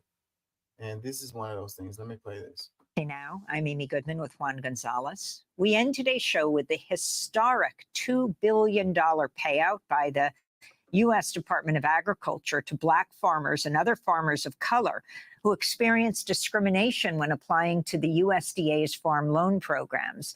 The payouts finally came 2 years after Congress funded them through the Inflation Reduction Act in 2022. USDA Agriculture Secretary Tom Vilsack made the announcement last week. Now, this financial assistance is not compensation for anyone's loss or the pain endured, but it is an acknowledgement by the department. And our hope is, and the president's hope is, that this financial assistance will help many farmers stay on the farm, contribute to our nation's food supply, and continue to do what they love. This comes after the U.S. Commission on Civil Rights confirmed as long ago as 1965 that the USDA, the U.S. Department of Agriculture, discriminated against Black farmers. But little was done to address the problem, and the number of Black-run farms dropped 96% in the last century. By 1999, 98% of all agricultural land was owned by white people. For more, we go to Boydton, Virginia. We're joined by John Boyd, a fourth-generation Black farmer and founder and president of the nonprofit National Black Farmers Association, which fought for these payouts that have now gone out. John, welcome back to Democracy Now! It's great to have you with us. Explain the significance of what's happening right now. Amy, thank you so much for having me, and it's always good to spend time with you. This is a very, very historic payout for Black farmers, and I see it as a huge win for myself and the National Black Farmers Association that worked on this for nearly 4 decades. So basically, 60,000 applications were turned in, 45,000 Black farmers and other farmers of color have begun receiving checks this week and the latter part of last week. So it's very, very good news, and a total of $2 billion. So we've been waiting for this payout for a long time. And the MBFA went out and held 60 meetings, Amy, in FaceTime with our members. We sent out 130,000 postcards in the mail to all of our members, telling them how to apply for this. It took us, Amy, on average 3 to 3.5 hours to help each and every Black farmer fill out this 40-page application. So it was a very extensive process. And so we were glad to get the news that from Stephen Benjamin at the White House actually called me and told me that the checks were actually going out to farmers around the country. So we see this as a huge significance of farmers who are facing foreclosure. We have a lot of Black farmers in our organization that were facing foreclosure. So these payments are timely. It's going to help them stay on the farm, will help them improve their equipment, help them pay taxes. And I'm not saying it's a whole holistic fix, but it's certainly a huge thumb up for us. And Amy, we're still pushing for the $5 billion in debt relief. So I'm asking the administration to do that by executive order. That's what I've been having conversations with the White House to still get the $5 billion. That's the land that's owned by many Black farmers that have their deeds of trust tied up with the United States Department of Agriculture. And again, that's a decade-old request as well. And could you explain the difference between the payments and the debt relief? Absolutely. The payments, like you heard Secretary Vilsack mention, it was those Black farmers and farmers of color who experienced discrimination prior to 2021. So that was just about everybody in our organization that fit that definition. So that piece was totally separate than the actual debt relief, which is 120% we were promised.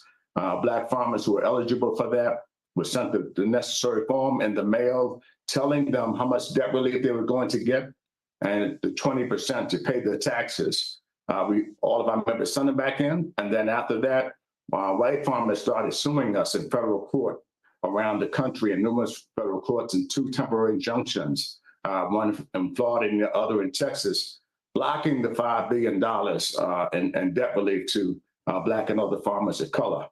And then we began to file motions in federal court, and after we began to make some traction there, a few wins, the administration repealed it by an act of Congress and replaced it with some of these other measures.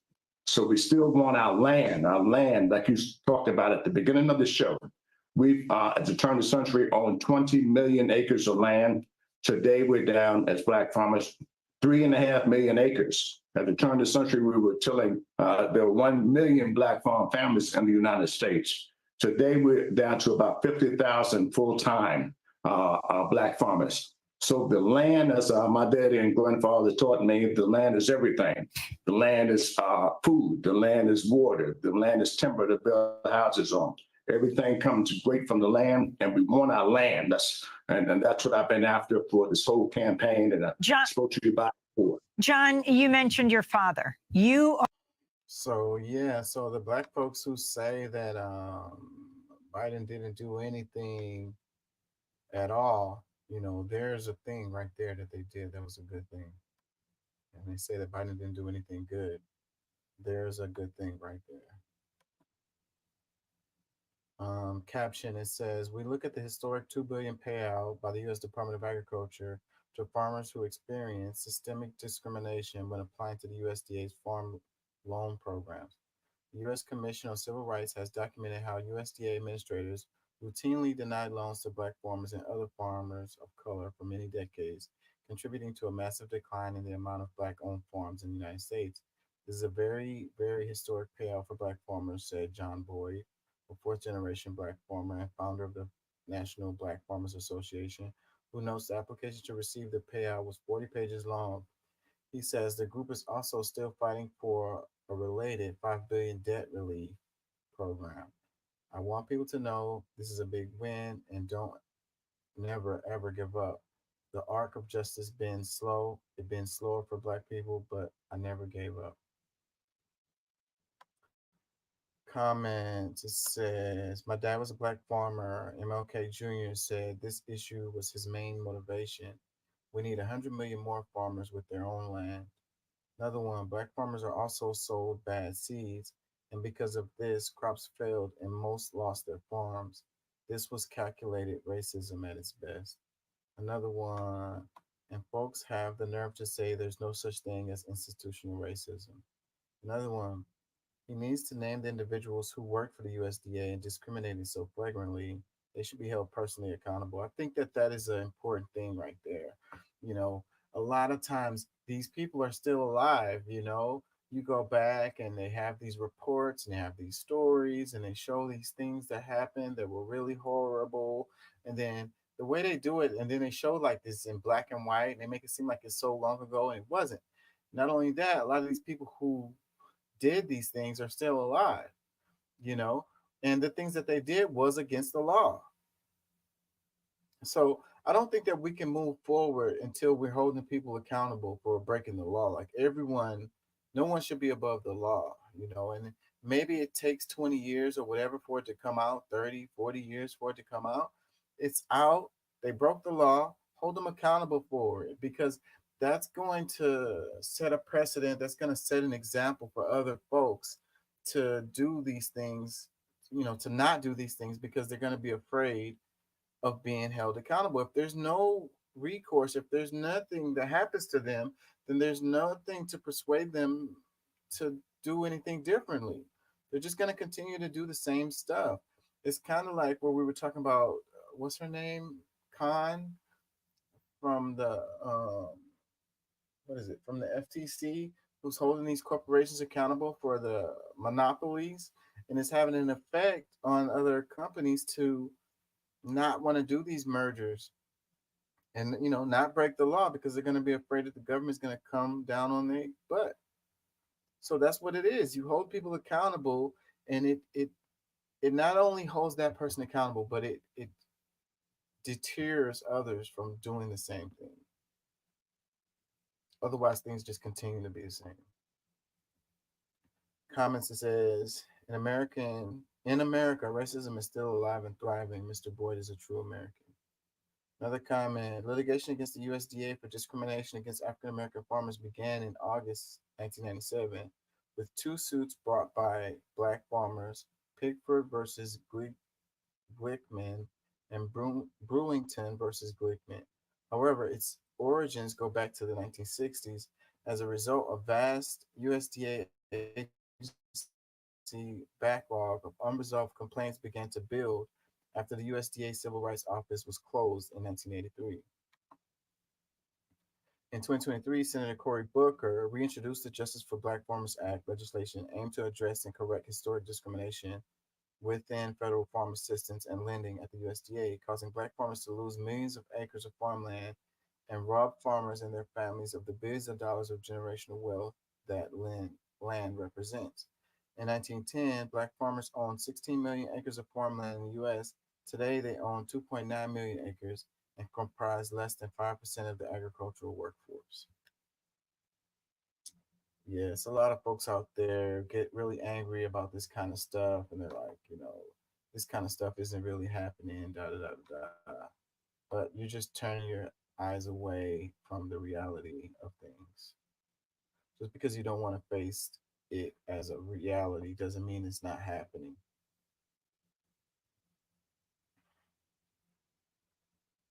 Comments, it says, I'm going to guess that this would not be in the history books written for middle school and high school students. Much respect for Cory Booker reintroducing the Justice for Black Farmers Act. Another one, previous farm owners that had to force closure because of this discrimination should sue. Another one, the hatred that Mr. John Boyd experienced really upsets me. Another one, I wish so badly my grandparents were here to see this day. It is a shame it took so long. So many died and did not see justice. So much land that was lost and stolen from Black farmers.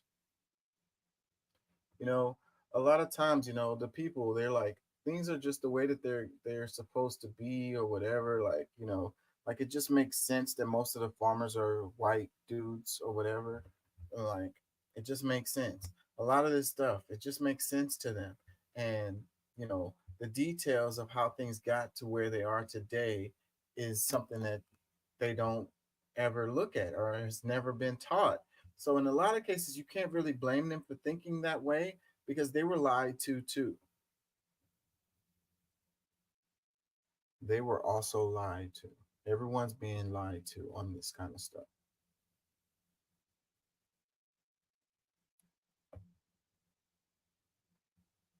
Comments, it says, my best Tim Scott impression. America is not a racist country. And it's fair to say that. It really is to a certain extent. You could say America is not a racist country, but you can't say there's not racist folks in America. There's a difference there. There's a distinction there. So them saying America is not a racist country is like trying to, avoid the reality of all the racism that does exist. A couple more comments. It says, and it's not just about the farming, it's about the land they stole, millions and millions of acres. Another one, $5 billion is a start. Time to give those hardworking farmers their due. Another one, a day late and $1 short. It's a $3 billion short of what they need to just break even and zero profit. One more. It says, wonderful news. Now give back the Black Wall Street and California beachfront property owners back their wealth and land. I think the United States has a certain amount of reckoning that needs to be done for it to be able to continue to survive. And I think that if the United States doesn't do those things, they're not going to make it. We have to move forward together. And the only way we can move forward together is acknowledging the past and what actually happened and trying to make it right. Just say, get over it. It's not going to work.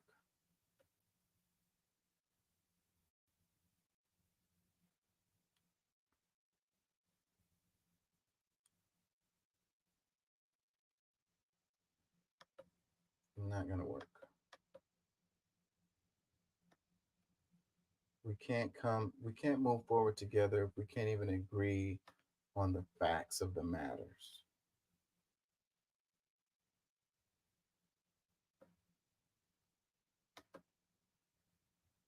This one, it says Iran will face significant consequences if it attacks Israel, U.S. official.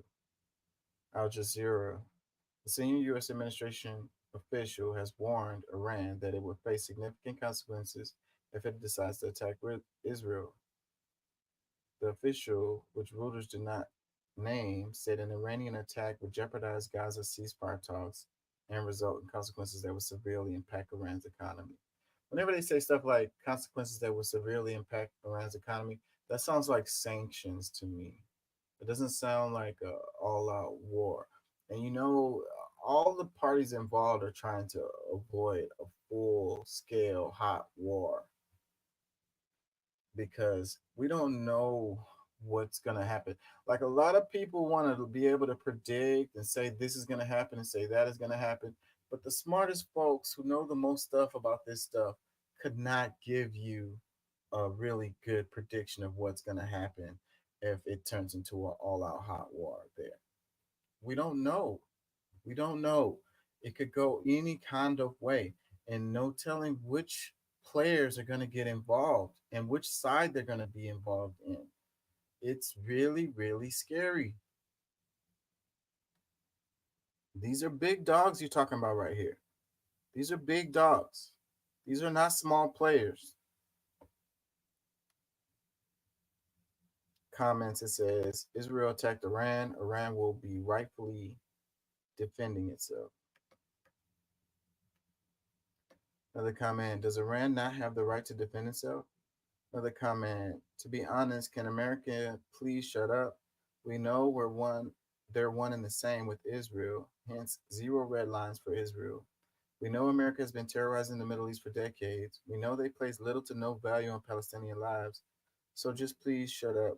We're beyond tired of a country that claims to be a moral beacon, causing chaos for money all over the world.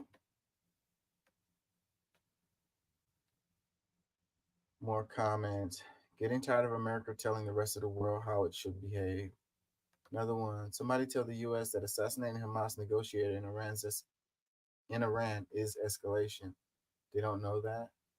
Another one. So let's get this straight. Israel can break international law and attack any Middle Eastern country, but for them to retaliate as per international law, the U.S. threatens them.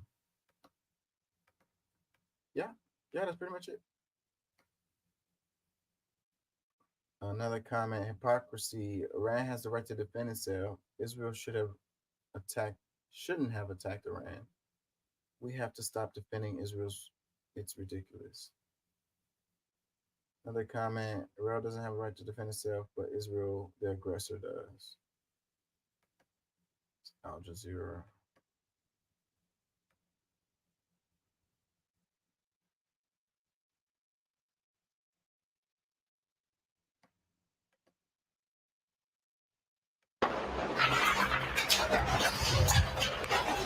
Huge bomb.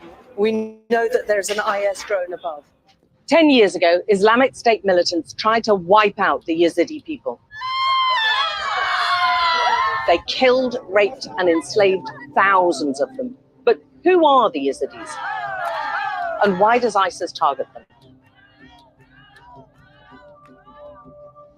The Yazidis are a small Kurdish religious group who come mainly from northern Iraq and Syria, but also southeast Turkey and Iran. It's thought there are fewer than 1 million Yazidis in total around the world. They believe their religion to be the oldest in the world, and it includes elements resembling Christianity and Islam. These beliefs have led them to be persecuted throughout history, but never more brutally than at the hands of the Islamic State.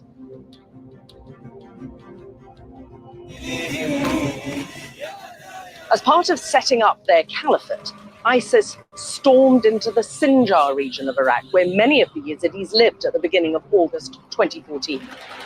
Thousands were killed in the initial attack. Men were executed in mass graves. Boys were forcefully recruited as fighters, and thousands of women and children were taken captive as slaves. Close to 100,000 Yazidis fled up Mount Sinjar. There they were trapped for days with no food or water, many dying of thirst, hunger, injuries, or exhaustion before Kurdish forces managed to open up an escape corridor. Women particularly suffered. It's estimated nearly 7,000 Yazidi women were kidnapped. They were made to convert to Islam. Girls as young as 9 were forced into marriage and sold into slavery. Boys were taken from their families and turned into fighters and suicide bombers. They were known as the cubs of the caliphate.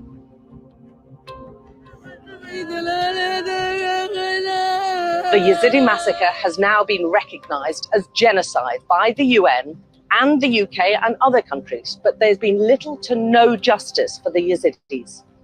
10 years on, and the Yazidis are still fighting for accountability. Their homeland is still a wasteland, and many have never returned.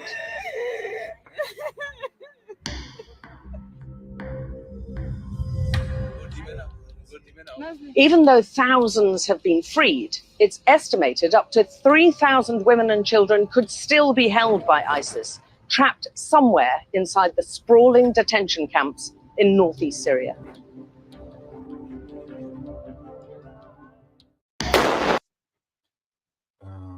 Interesting stuff right here. It says the Kurdish-speaking minority were persecuted as devil worshippers by IS after it seized large swaths of territory in Syria and Iraq in 2014. It says Sky explains why these cities are and why ISIS targets them. You know, history doesn't happen in a vacuum. Like, history doesn't really stop. Like, today is history tomorrow, you know? And when you look at, when they talk about how, you know, like, let's say the Crusades, and they came down, they did what they did and converting people to Christianity, and then you had the Muslims pretty much doing the same thing. This is like a continuation of that. It's basically what I'm trying to say. You know, when you come and you forcibly you force people to convert, you know, you feel like they are idol worshippers or whatever.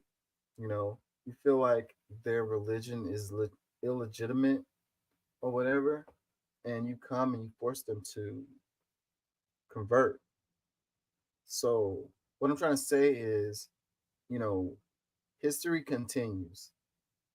And when you look at it in present day, you look at it in a different way when you try to separate it from what happened in the past.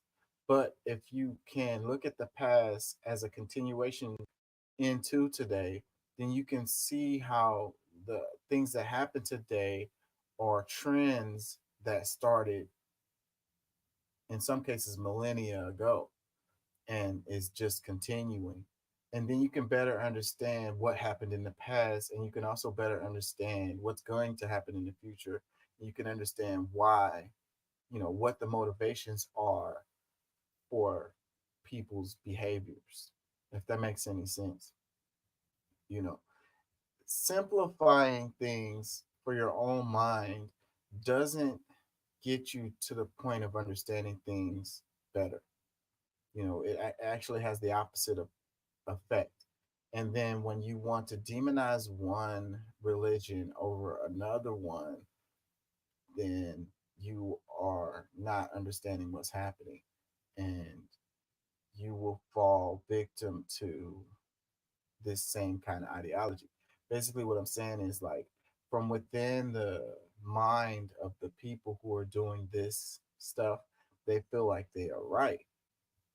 Understand? So for you as an outsider looking in, and you're like, oh, this is atrocious and this is ridiculous and this is clearly wrong, but you can be within, if your group was doing the same thing and then they told you that it was right and it was just and it was God's word and you're doing what God wants you to do, you're going to feel that it's right.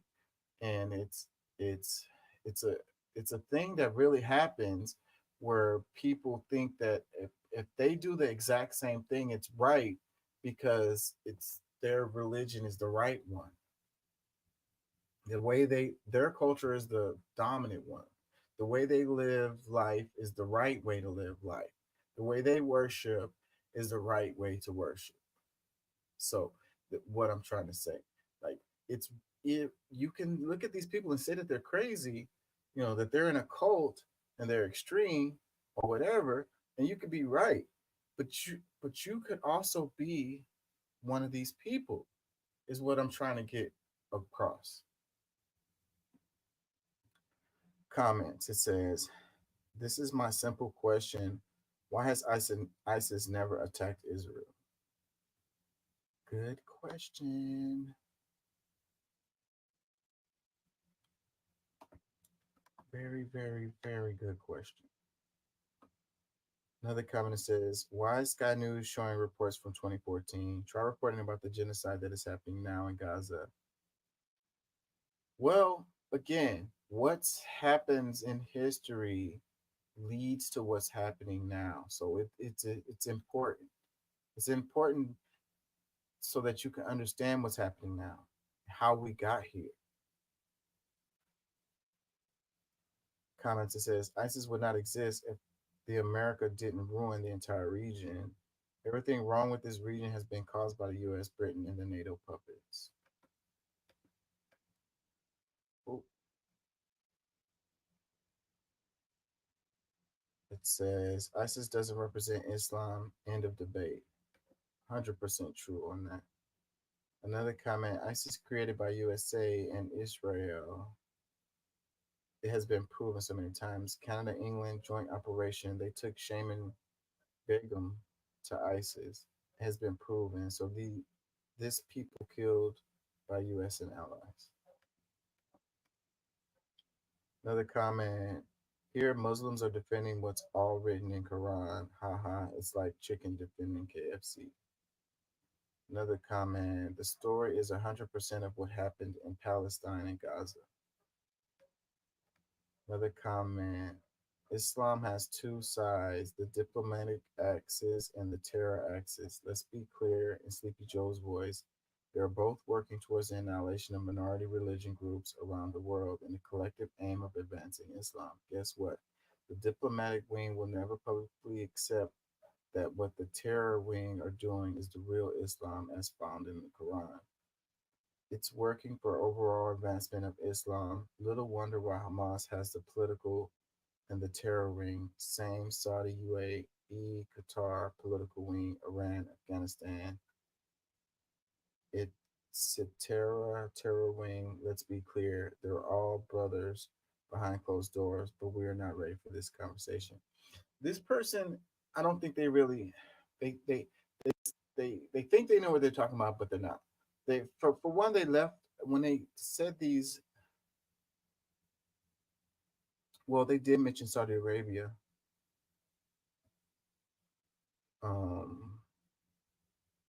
Damn, I lost my train of thought here.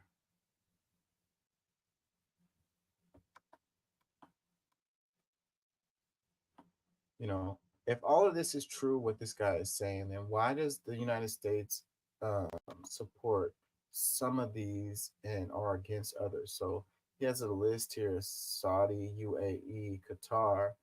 Those are not enemies of the United States. And he's calling them the political wing.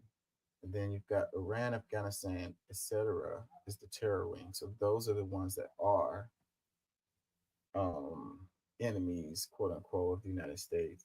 So, like, what does that really mean? Like, so how does the West, does the West support the political wing and not the terror wing, if you will, based on the way you're saying this?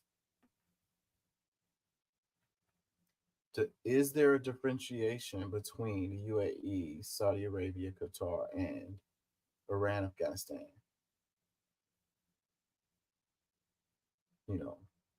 Is it related to how they worship? Like, you can't simplify this. you know, it's way more complicated. Talking about what do you say? The diplomatic wing will never publicly accept what the terror wing are doing is the real Islam as found in the Quran. I don't know, but you know, the Islam, Christianity, Judaism, they're all Abrahamic religions and they are very, very similar, you know, and updating these religions for people is the way you do it to get more people like on board. And if people don't get on board, you know, as a result of, you know, updating the religion, then you just force them. So that's the reason why I have a problem with following traditions. You know, just because my parents and grandparents did something doesn't mean that I have to do that thing. You know, I'm not a bad guy because I decide to not, you know, have the same religion as my parents or grandparents or whatever. You know, I really don't understand how people can continue to follow a tradition that was forced on their ancestors.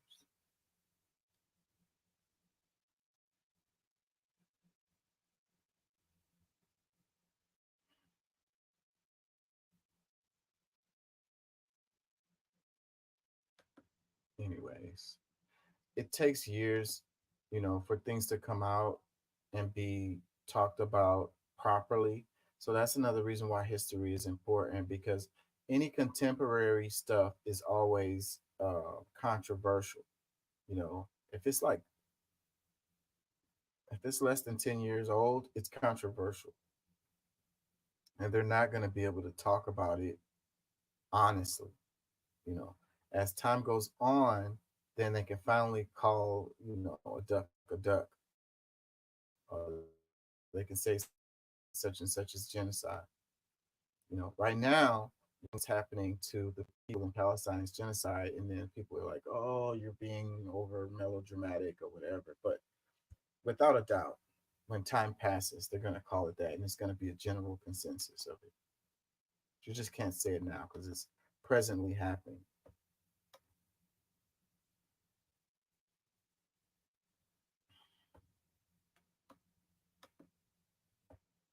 Speaking of genocide, it says Western leaders snub 79-year Nagasaki tradition in solidarity with Israel. This is interesting.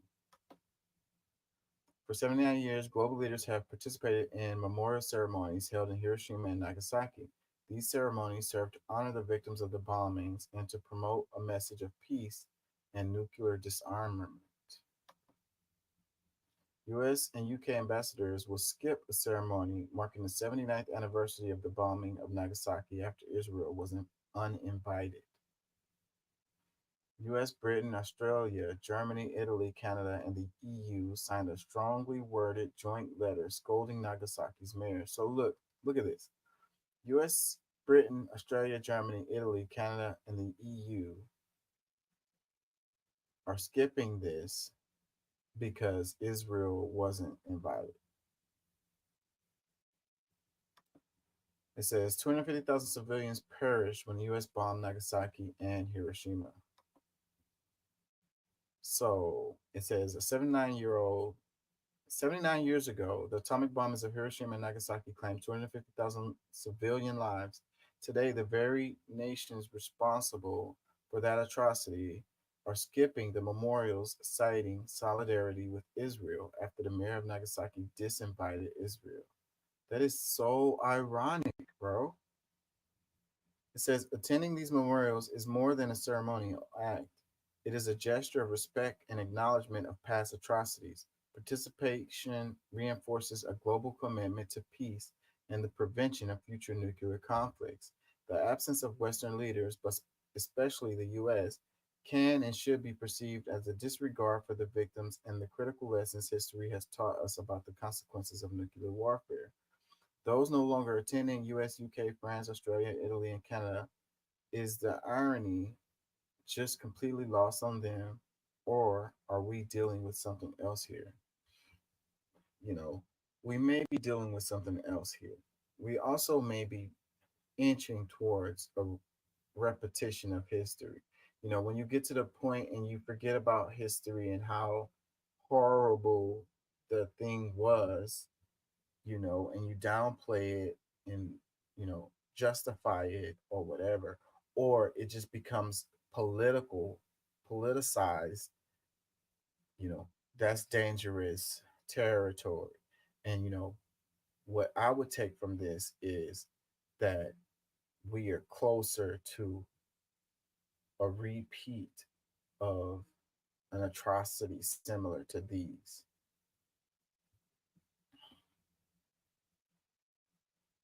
And with the Middle East heating up, it's, you know, things don't happen in a vacuum. Things are not random. You know, everything is connected. It's a global community, it's a global world. So when you've got, you know, them trying to remember Nagasaki and Hiroshima and pay respects to the people who lost their lives, and also put forth that community effort to not let this thing happen again. And then you got the community not want to be involved in that. That leads to the risk of something very similar happening again. Because it's like when they talk about the Holocaust, then they're like, never forget, never again, right? So this situation right here should be the same.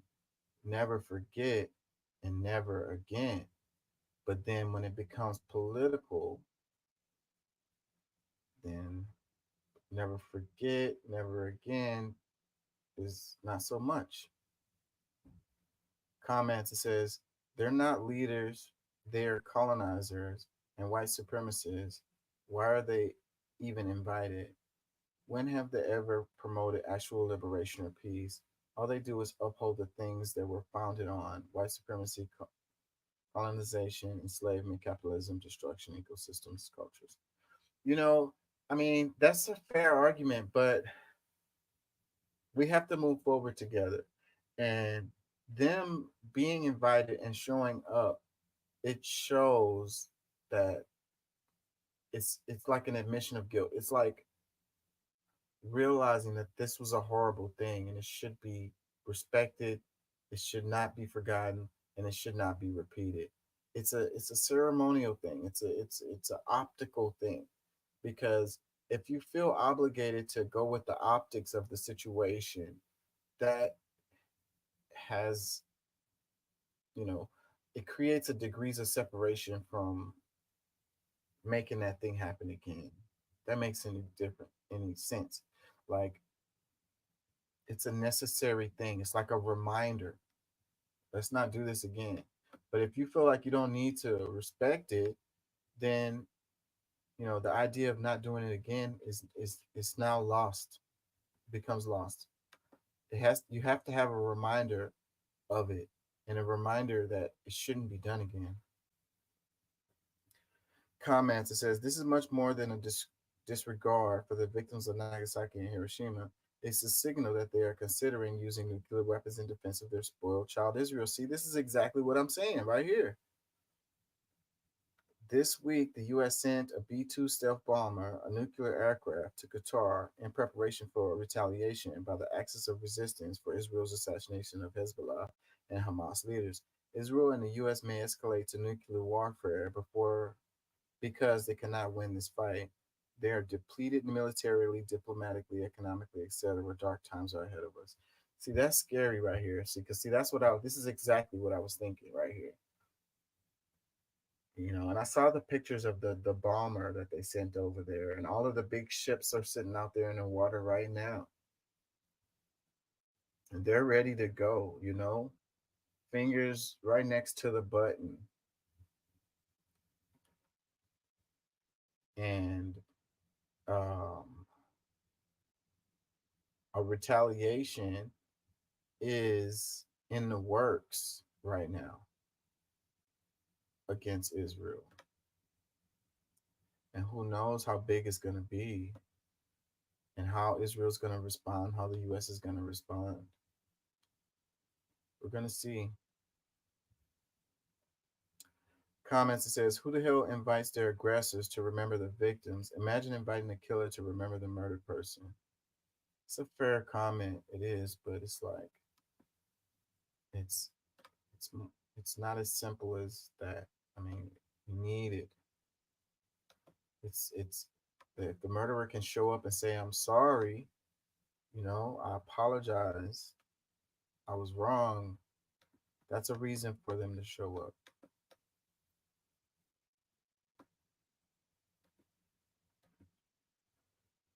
Another comment says, yet again, Izzy is involved in another drama. If I were the organizers of this memorial, I would change the messaging towards a stern warning of how these countries, with their actions, show their selective outrage when it comes to human lives of others they deem worthless. I would give a short history by naming countries responsible of the Nagasaki and Hiroshima bombing in the first place. I would lament on everything that they did and might do because their precipitation was performative in the first place. It bears no meaning to them after all. The remembrance of the victims is not less than because they aren't showing up. In fact, it is going to be more meaningful because the genocidal countries will not be involved. By them nor being there, it meaning you no longer have to tone police or tone down the real truth about who did what and how. Furthermore, I would extend an invitation to all indigenous leaders around the world. They can come in with traditional regalia. They might understand the significance of the memorial more than those other ones in any case.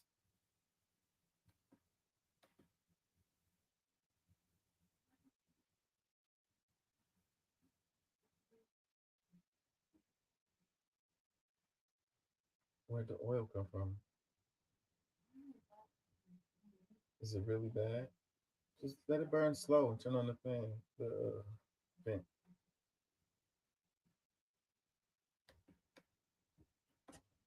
The West doing everything it can to help see its evil clearly. Some will still have their eyes closed after this, but this group is getting smaller by the day. I don't know. I think we're in scary times, man.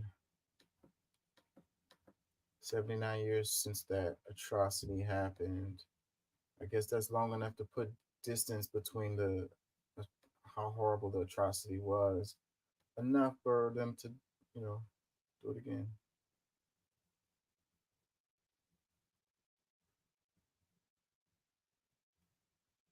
Really scary times. It says Israel's Netanyahu calls occupied West Bank part of our homeland. Al Jazeera. It says in an interview with Time magazine, Israeli Prime Minister Benjamin Netanyahu defends Gaza war and reiterates opposition to Palestinian sovereignty. Less than a month after the International Court of Justice ruled that Israel's occupation of Palestinian territory is unlawful and must end as rapidly as possible, Netanyahu has said his country will not relinquish control over the occupied West Bank. It's part of our homeland. We intend to stay there, Netanyahu said the occupied Palestinian land in an interview with Time magazine published on Thursday. Yeah. No intentions of de-escalation. Comments, it says, Poland is your homeland, colonizer. Another one, Tel Aviv is part of Palestine. Israel is only imaginary. Another comment, he was born and raised in Philadelphia and currently uses a fake name to sound more Jewish. Another one, colonizer being a colonizer. Another comment, the real question is, why did Time magazine interview this person? Another one, Palestine will be free from Zionists. Another one, in 10 years, there will be no more Israel, Henry Kissinger.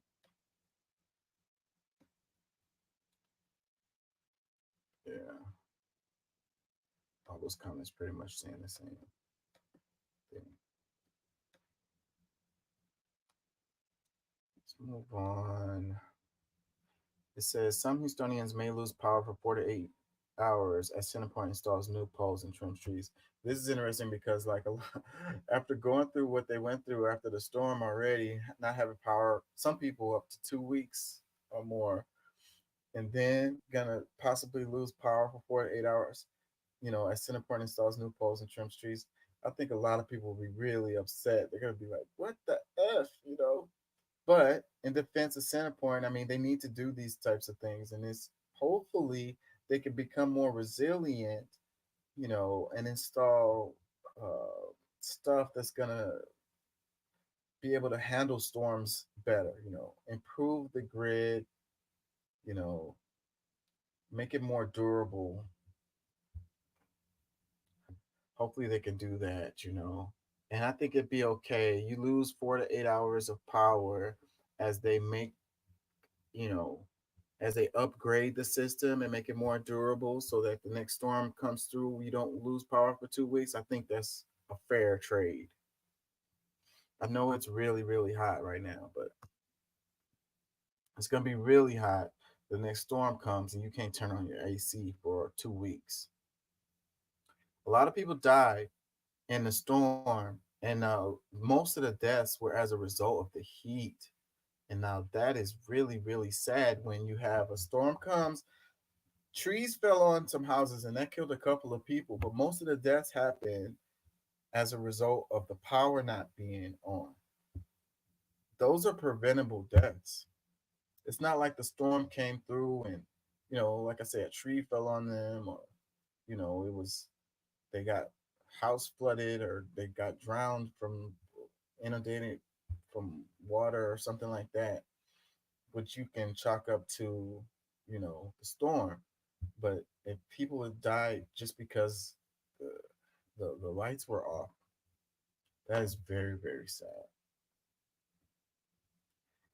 Houston Chronicle, it says some Houstonians may lose power for 4 to 8 hours over the next 30 days as CenterPoint Energy installs stronger power poles, trim vegetation, and installs devices that help reduce outages following a directive from Governor Greg Abbott, the company said in a statement. Those temporary outages are necessary to keep the public and our workers safe as we complete this important work, CenterPoint CEO Jason Wells wrote in a letter to customers. We know that any outages, even one necessary for safety, can be frustrating for our customers, Wells wrote. Yeah, hopefully they do, work over the whole damn thing. I really think that company should be broken up, but they got a monopoly. So I think that regardless of what happens, it's going to be bad when you have just one company who's covering so much area and so many customers. It's the fourth largest city in the United States, and you got one company who does all of this infrastructure work. They're responsible for too much. They got too much on their plate. Another comment, it says, I think many of y'all complain just to complain. Everyone demanded CenterPoint be proactive in repairing our power grid and not reactive. Yet many of y'all are complaining because it's August. Hurricanes are on the way in August and September, not wintertime. Y'all better find a movie theater or indoor public place to chill while your power's out and stop tripping with yourselves. 48 hours, it's not that long, bro. It's like you got to go to work anyways. Hopefully they do it in the daytime when you're at work. Otherwise, go walk in the mall or something. Another comment says, can we pick another month, for example, January? No, because you're going to be hot. It's Houston. It's hot in January too. You crazy? And you got hurricanes likely on the way right now. Another comment that says, it's definitely better to know in advance so people can properly prepare. Yeah. Send them some kind of messages and let them know power's going to be out.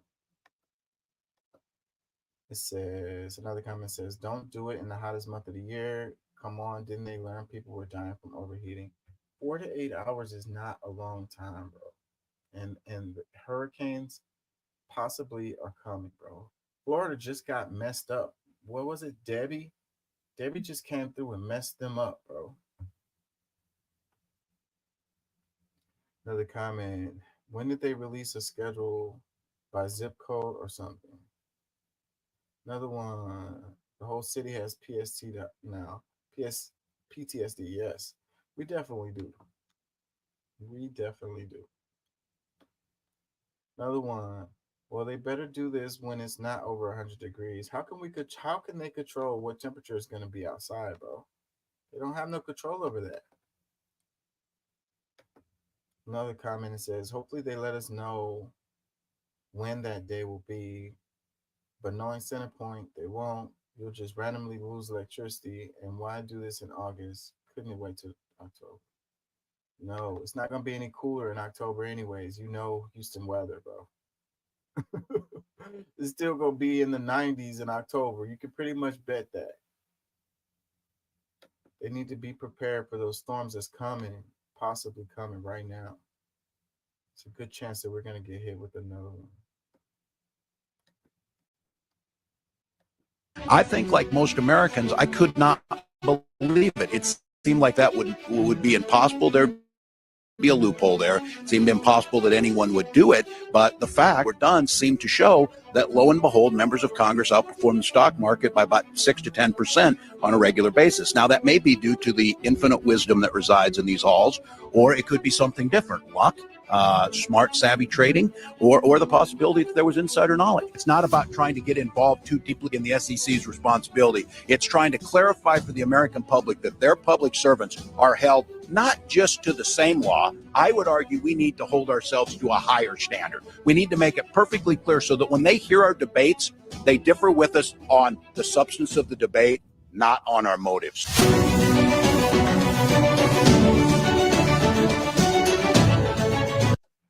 Yes, so that was Tim Walz talking about stock trading for congressional folks, which I think should not be a thing. Represent Us says, sharing Tim Walz's take on why we should ban congressional stock trading. It's great to see politicians on both sides of the aisle support common sense legislation. He was right back in 2011, and we're still fighting for it now. The Ethics Act is our best chance yet to end conflicts of interest and ensure our representatives serve the people, not their portfolios. Let's push for transparency and accountability in Congress. So, yeah, this is the guy who, if I'm not mistaken, he's the guy who Kamala Harris has chosen to be her running mate for the 2024 election. And this clip was from 2011.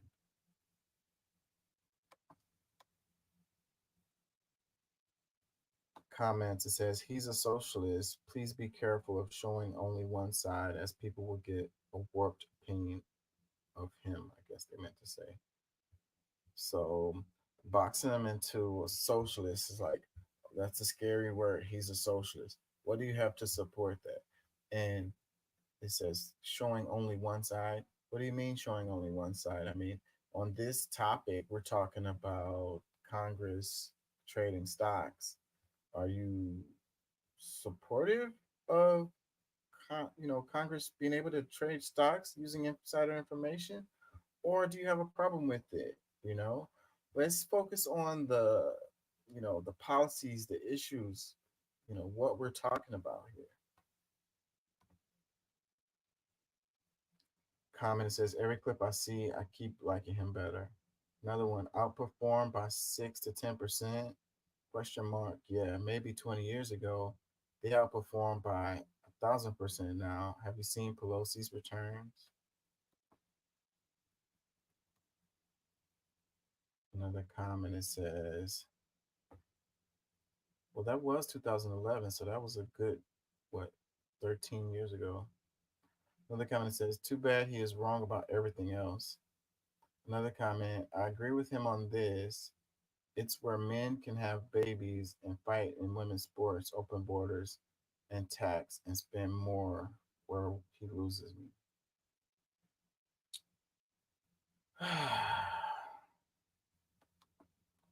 What do you have any evidence that this guy supports men fighting in women's sports or open borders?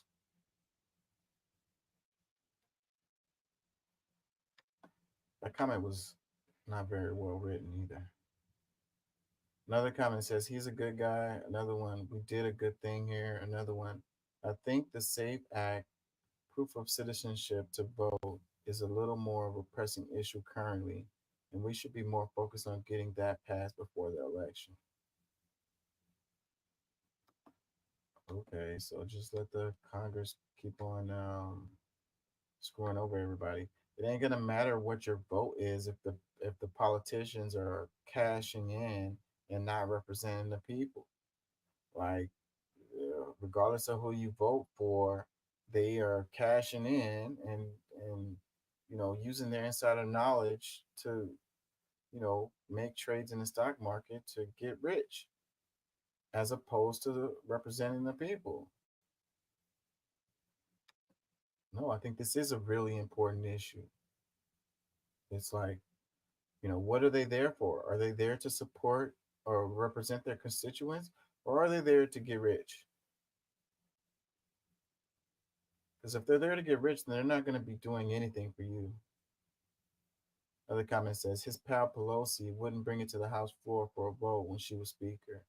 Yeah, I remember, and I think that they want to say that, and they asked her about that, and she was like, what did she say? She was like, no, I think that we are American people just like everybody else, and we should be able to trade stocks just like anybody else. Like, whatever, lady. No, if you want to just trade stocks, then don't be in freaking the government. Go just be a citizen and go trade stocks. Go home and trade as many stocks as you want.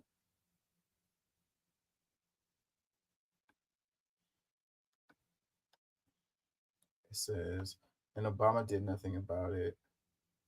True. Another comment says, when Trump says radical, this is what he means.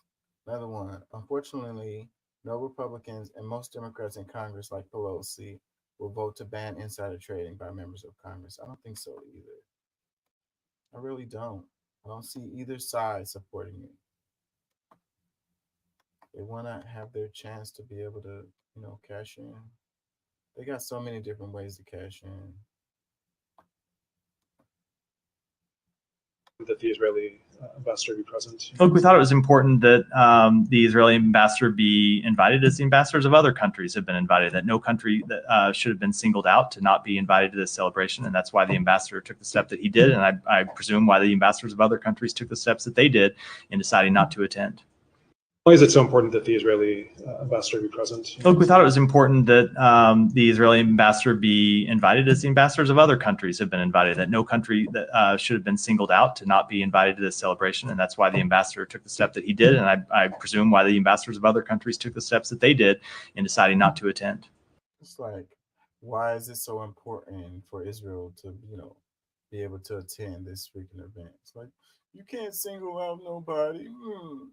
That's the reason why we chose not to go, because y'all singled out somebody. It says Japan didn't invite the Israel ambassador to the ceremony for the obliteration of Nagasaki while Israel was actively obliterating Gaza.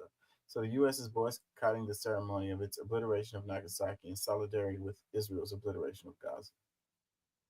That's one way to put it. Nothing new under the sun. It says, you can't make this up. We're living in a movie. And it's like having an out-of-body experience of disbelief of what's actually happening.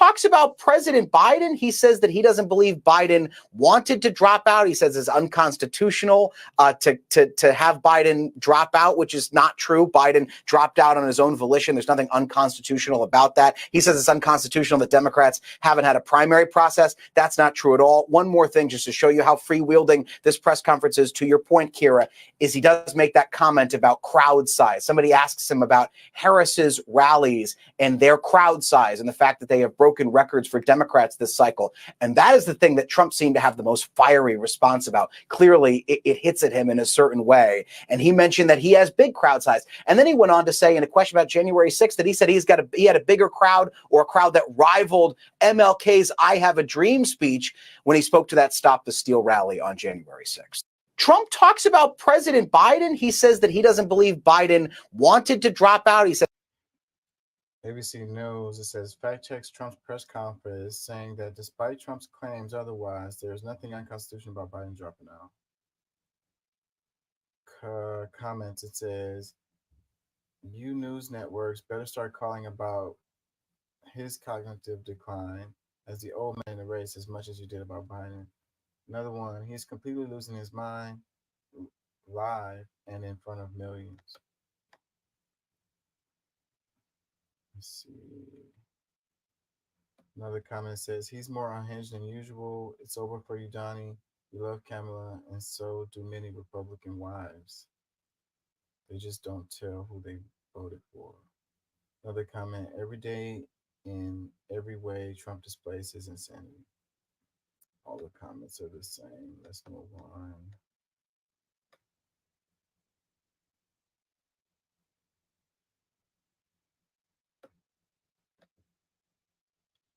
It says GOP budget plan spotlight party's top priority, handouts for the rich.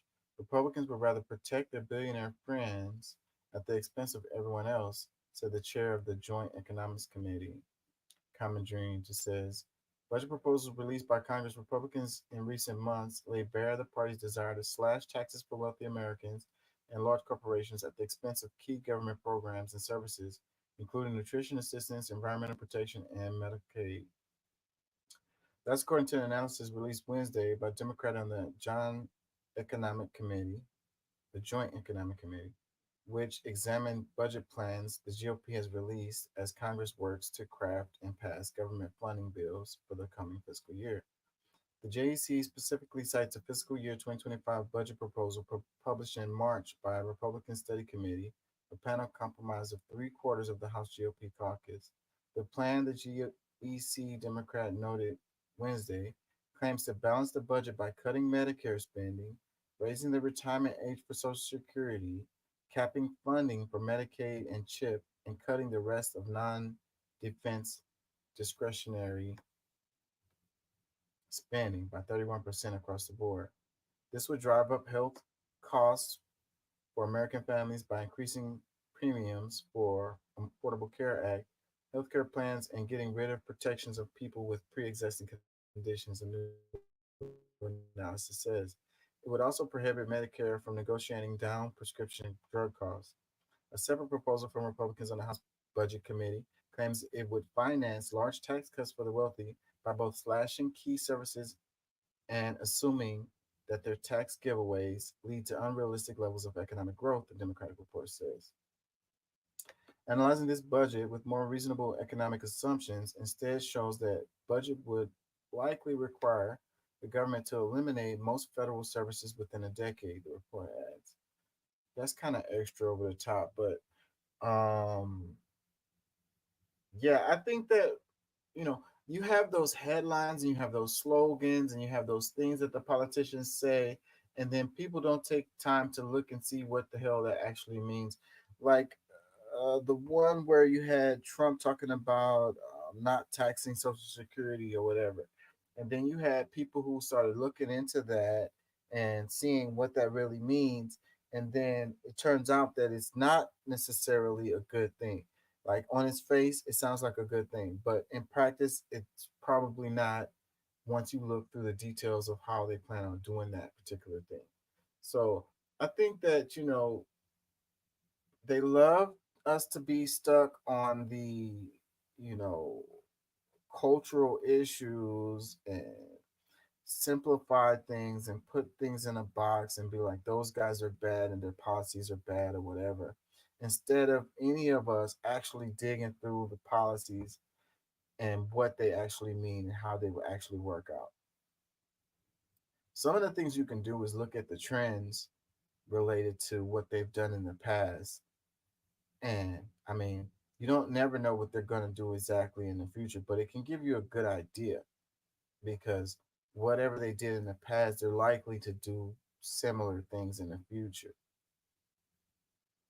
And, whenever they're talking about cutting taxes, how many times have, when they said they were going to cut taxes, how many times have that affect you personally? And depending on where you are in the tax bracket determines, who they're talking about when they say they're cutting taxes. Comment, it says, that's the only strategy, tax cuts and the privatization of everything. Another comment, this is different from the opposition party in what way? There's one party, it should be obvious to anyone over 40 who pays any attention that the Republican Party is a fake opposition party. It's an ancient practice occurring in so many democratic countries. They all serve the super rich. Stop feeding the fire of division. Americans, we the people don't actually want different things. We don't truly align with falsely upheld ideologies. We are waking up. I completely agree with this comment right here. I completely agree with this.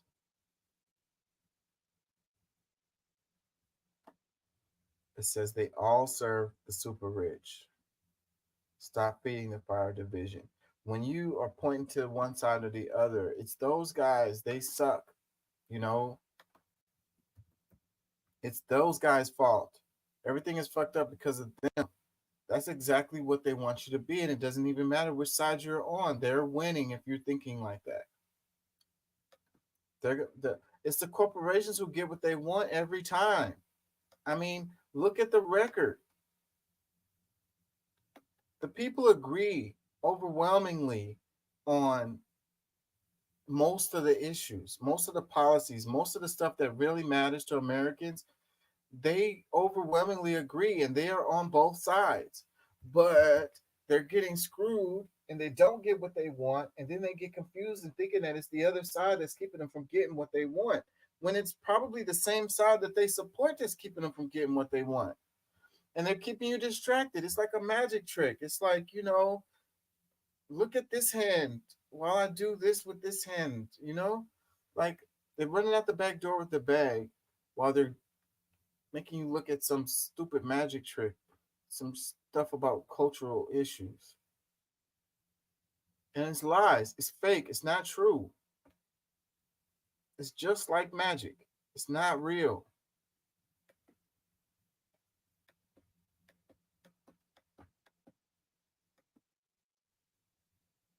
Toward a consequential presidential election without federal regulation on deceptive deepfakes in political ads. I'm not sure there's the political dynamic that's going to get this thing across the finish line. For months now, Robert Weissman with Public Citizen has pushed the federal government to ban political deepfake images, videos, or voiceovers, which are increasingly harder to detect. So it's entirely possible that we're going to have late-breaking deepfakes before Election Day that show a candidate drunk or saying something racist or behaving in an outrageous way when they never did any of those things. The Federal Communications Commission is racing to finalize a rule mandating all TV and radio political ads made with AI include a disclaimer. They're up against a tight timeline now, though. Nearly 24 states already passed bills to clamp down on AI-generated images. However, federal legislation remains stalled. I object. Citing First Amendment concerns, last week Senate Republicans blocked 2 bipartisan bills, one to ban deepfakes in political ads,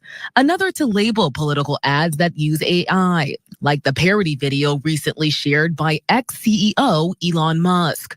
The video uses AI to impersonate the voice of Democratic presidential candidate Kamala Harris. There was no disclaimer. I just think it's outrageous if we let this continue. Democratic Senator Amy Klobuchar is promising to keep up the pressure. Once lawmakers return to Washington, the U.S. is hurtling toward a consequential presidential election without federal regulation on deceptive deepfakes in political ads. I think that everybody should be concerned about this, no matter which side you're on. You're getting misled with these, these AI-generated content that is difficult for you to determine that it's not real. And then, we get heavily influenced by what comes down our timeline. And we act like we don't, but we do. And, no matter which side you're on, you should be concerned with this because your guy could end up losing as a result of some widely shared fake video. It says political deepfakes are a threat to democracy. Robert Weissman, co-president of Public Citizen, explains how. Another comment, it says, so then you're perfectly fine with libelous content of any kind. Another one, it's so adorable what this account is worried about. What is that supposed to mean? Another comment, so basically saying is that AI has no use because it can be used to deceive the public. Can't imagine how many scammers love AI. So in the heck, invent something that can use against the people. I'm trying to decipher your comment here and it's struggle, but AI has no use because it can be used to deceive the public. No, they're not saying that at all. You can use AI all kinds of different ways, good ways. But it's like a tool, like you say, a butter knife. You can spread butter on a piece of bread, or you could cut somebody with it. It's how it's being used. And the people they put those disclaimers on there about COVID and about global warming and all of that. They put them little disclaimers underneath the post about that. They should put the disclaimers that says this is a AI manipulated deal so that people can know. Another comment says democracy needs to be threatened because it's evil. And if it's so fragile it can be destroyed by a deep fake, it should. Banning deep fakes violates your First Amendment rights. I disagree with that. I mean, hopefully people are smart enough to be able to detect something that's not real. But, the reality is a lot of people aren't. And a lot of people they're going to think this stuff is real.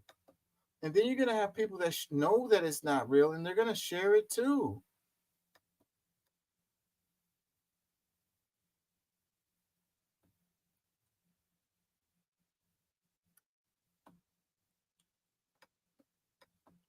Anyways, that situation should bother everyone. The abortion issue is written very much tempered down. And I've answered, I think, very well in the debate. And it seems to be much less of an issue, especially for those where they have the exceptions, as you know. And I think it's when I look for 52 years, they wanted to bring abortion back to the states. They wanted to get rid of Roe v. Wade. And that's Democrats, Republicans, and independents, and everybody, liberals, conservatives, everybody wanted it back in the states. And I did that. Now the states are voting. And frankly, some of the votes are much more, if you could say, liberal than you would think. I think that abortion has become much less of an issue. It's a very small, I think it's actually going to be a very small issue. What I've done is I've done what every Democrat and every Republican wanted to have done, and we brought. I don't think it's going to be a small issue. I think it's one of the big issues in this election, but I could be wrong. So Donald Trump said in a Mar-a-Lago press conference Thursday that he thinks the abortion issue has been very much tampered down and that it will be a very small issue in the presidential election. Comments, it says, I wonder how many abortions Donald Trump has paid for. Another comment, did you hear that, ladies? He thinks your health care is much less of an issue. All he does is lie. Time to go down. Down. CBS News. Another comment, the female vote is scaring the hell out of him. Another one, we aborted Trump in 2020. Another one, of course it's a small issue to him. He does not value women. Another comment, our civil rights should not depend on which state you live in. Another comment, yeah, his VP saying childless cat ladies are ruining America really tampered down the abortion issue. Another one, Roe is a key issue with women. Another one says, how anyone still listens to his dribble.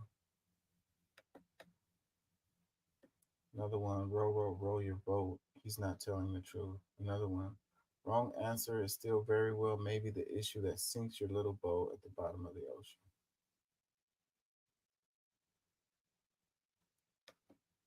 Yeah, I think it's a bigger issue than maybe him talking like that is like trying to make it not a big issue, but I think it is.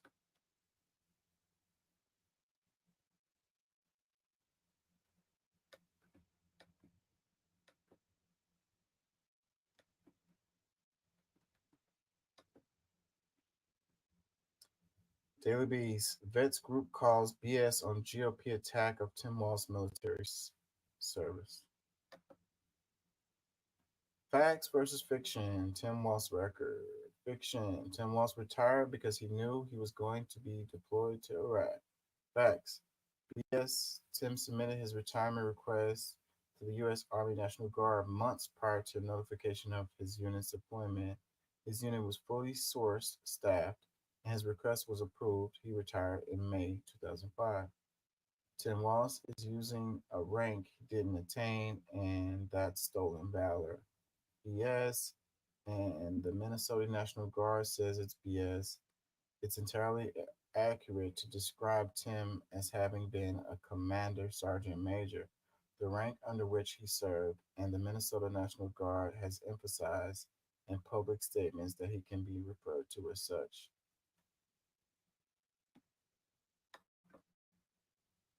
Says, of course, General Kellogg knows better than this. Tim Walz, like countless other National Guard and Reserve members, deployed under Operation Enduring Freedom in support of that mission. He never claimed to have fought in Afghanistan. Don't take our word for it. Take Fox News word right here. If General Kellogg or anyone else thinks veterans are going to sit by and let him peddle BS, think again. This ain't 2004, and soft boating ain't going to fly this time. So it says, Keith Kellogg, he says, Governor Walz, this is now personal. My youngest son, daughter, and son-in-law served in a combat in Afghanistan. Some of our greatest young men and women have died fighting in our nation, Afghanistan. You have stolen a legacy.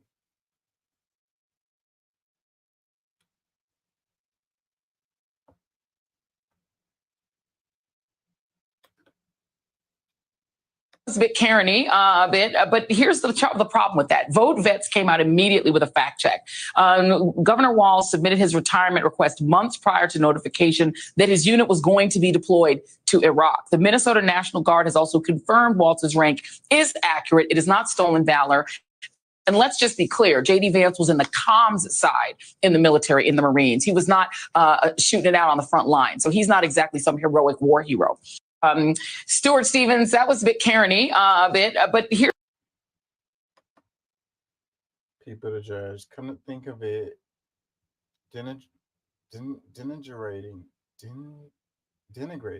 Ugh, why can't I talk today? Come to think of it, denigrating the worth of a soldier's service based on whether he deployed to a war zone is kind of like denigrating the worth of a woman's citizenship based on whether she happens to have children. Pete Buttigieg is pretty clever with his word usage. I ain't gonna lie. You know, people who were like in reserves and National Guard and stuff like that, you know, the people who were actually in like military service, there is definitely a difference there. I'm sorry. Like, I'm not trying to belittle anyone or whatever, but there's a difference between National Guard folks, reserve folks versus active duty folks. So, I mean, hey, I mean, it is what it is. You know, I mean, trying to point out those differences and make it some kind of political thing to decide on who you want to vote. You want to vote for whoever you want to vote for, or whatever, like whatever the motivating factors that lead you to vote for who you want to vote for, that's yours personally. But trying to say that they're the same, that is just simply not the case.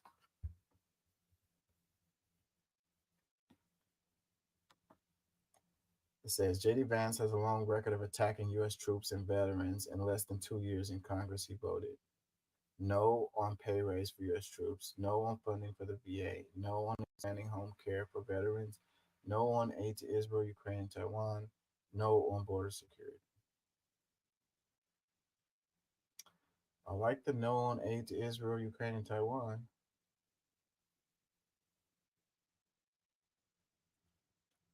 Joyanne Reed. And now a few thoughts from Vote Vets about the Chris Civita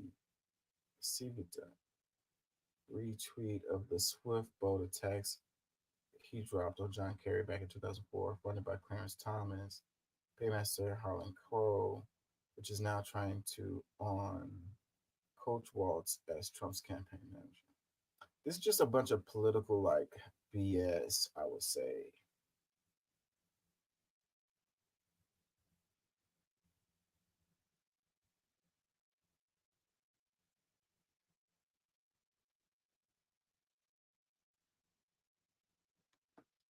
Yeah, I would say that's a bunch of political just crap.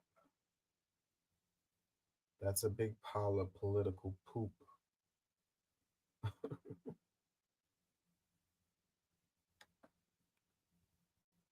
It says Tim Walz is just like us. He doesn't own stocks, bonds, or real estate. It says a financial disclosure revealed that Walz doesn't own a single stock, bond, or piece of real estate or business. He also doesn't have any book deals, speaking fees, or crypto. Tim and Gwen Waltz's only investment appears to be their pensions. In 2019, Waltz and his wife sold their previous home for less than $315,000 to move into the governor's mansion. They had originally purchased the property in 1997 for $145,000. Why would you sell your house to move into the governor's mansion? So what happens when you're no longer a governor? That don't seem like a wise thing to do. It says Waltz and his wife had a net worth of $112,000 to $330,000 per 2019 disclosure. That's a wide range right there. 112 to 330. So where is it? Is it closer to the 112 or is it closer to the 330? That's really strange. That's a wide range.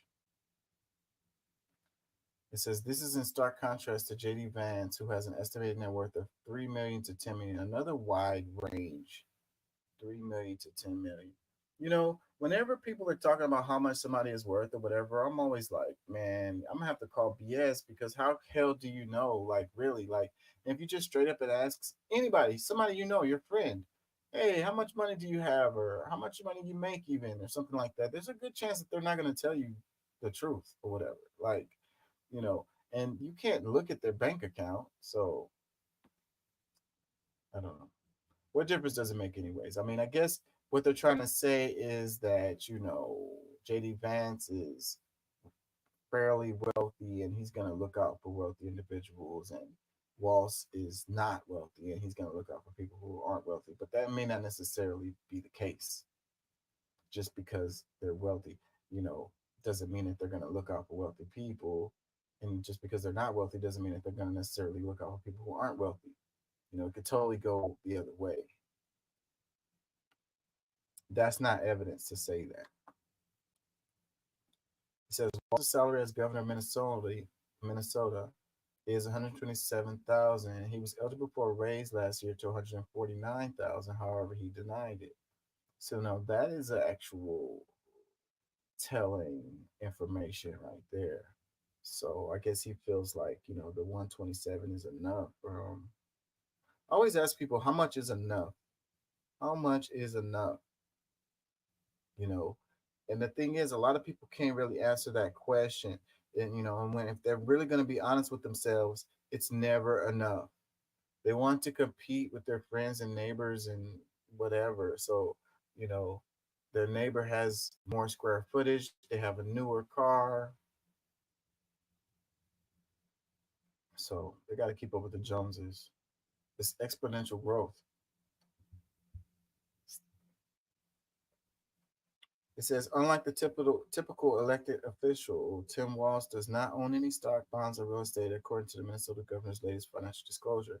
It aligns with Walz's stock record in Congress, having championed the Stock Act, which is aimed at reducing insider trading and of elected officials. It was signed into law by Obama in 2012. So if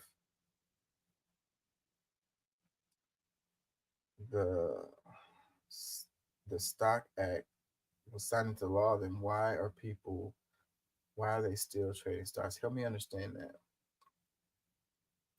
Comments, it says, the more I learn about Governor Walz, the more I think he was the best VP pick possible. He is truly in politics for the people and to make a difference. Another comment, this is once in 100 years kind of politician by American standards. Hope they don't mess this up. Another one, sold his house because he moved into the governor's mansion. Then during renovations, wanted the taxpayers to pay for multi-million-dollar rental. Another comment, Harris Walz 2024, all the way down, we are saving our democracy. Another one, he turned down a raise and he didn't have to. Doesn't sound like he's staying to get rich off of others. That's a refreshing change. I'm getting tired, y'all.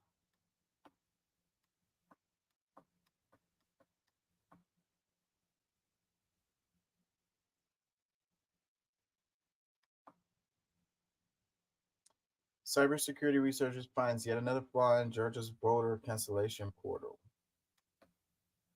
In Georgia, a new online portal contained what experts described as a serious security vulnerability that would have allowed anyone to submit a voter cancellation request for any Georgian.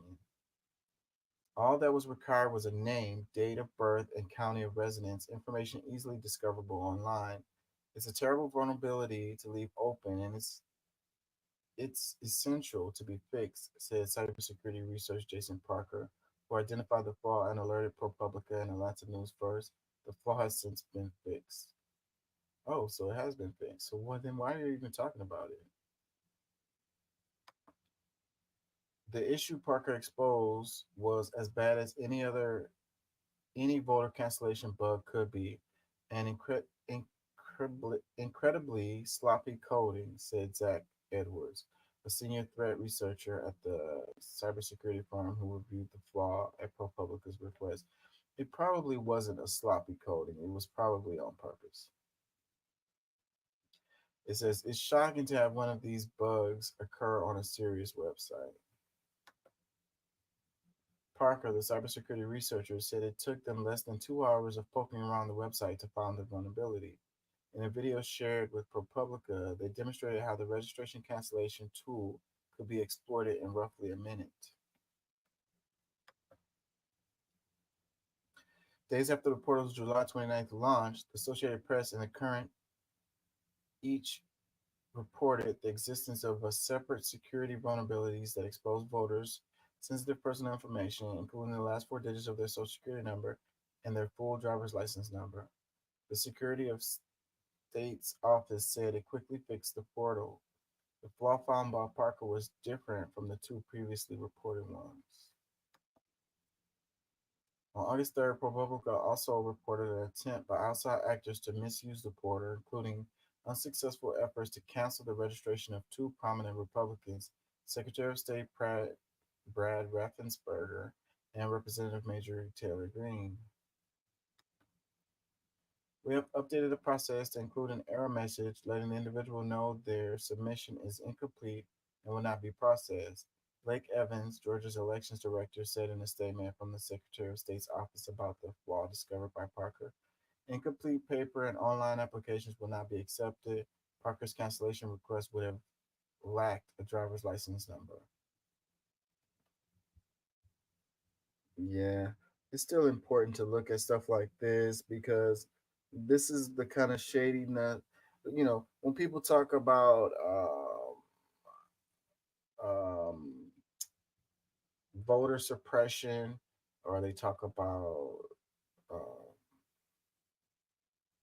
I don't know, stealing votes and stuff like that. This is how that kind of stuff actually happens. It's not some guy absentee voting 10 times. It's not ballots getting like physically stolen and stuff like that. This is how it happens, through like stuff like this. Georgia has been having problems for the longest time. Shady ass state. Man, I think I'm gonna get out of here because I'm tired.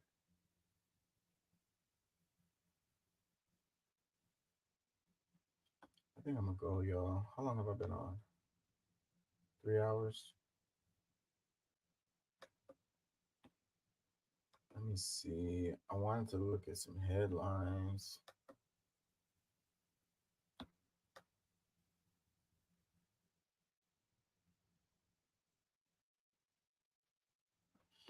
Let's look at some headlines right quick before we get out of here.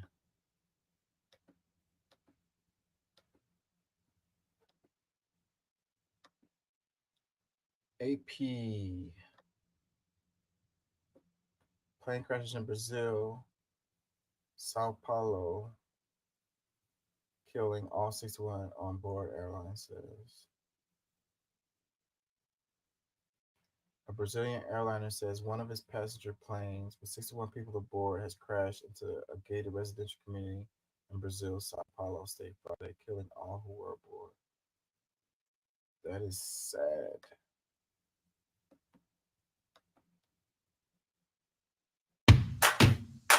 The best things.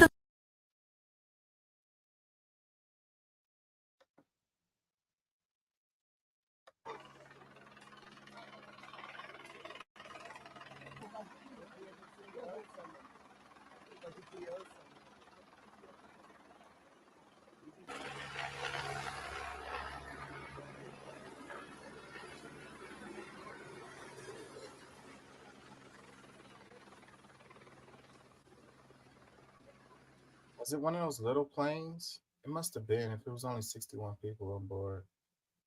Those little planes scare the crap out of me.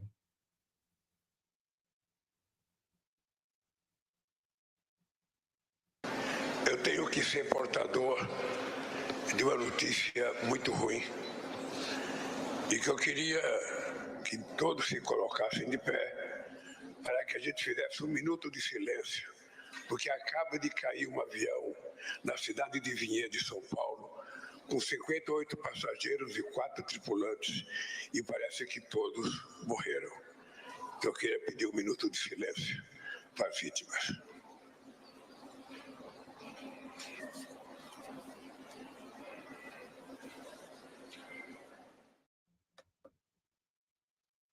Very sad. What is going on?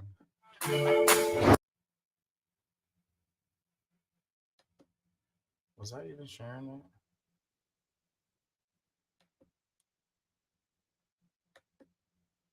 Oh, damn.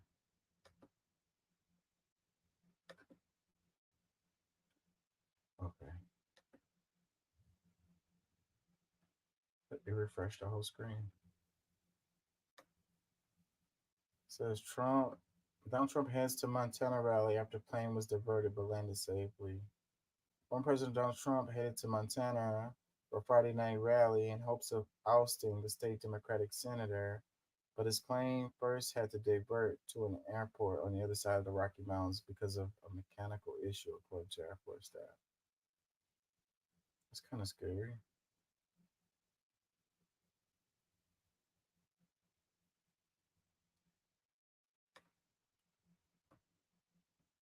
Trump's tale of harrowing helicopter ride and emergency landing didn't happen, Willie Brown says.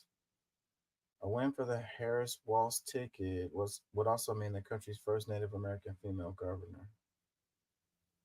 What?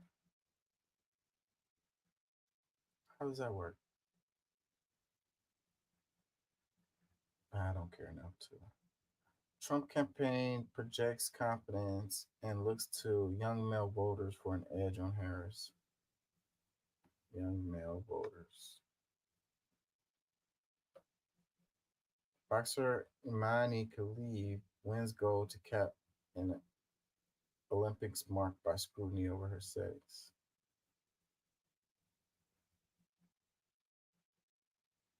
They're going to be forever saying that wrong. Japan's B-girl Amy wins Olympic breaking first gold medal.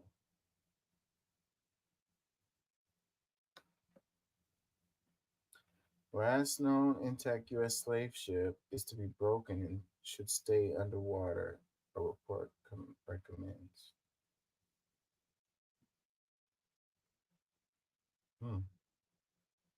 Another one. Near midair collision and safety violation led to fatal crash of Marine Corps Osprey in Australia. No, this one right here is kind of. Do they have an image?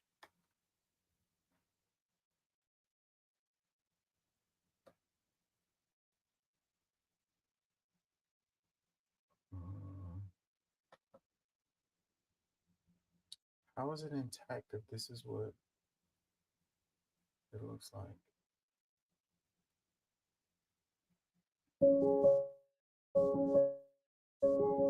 How do we speed recovery for our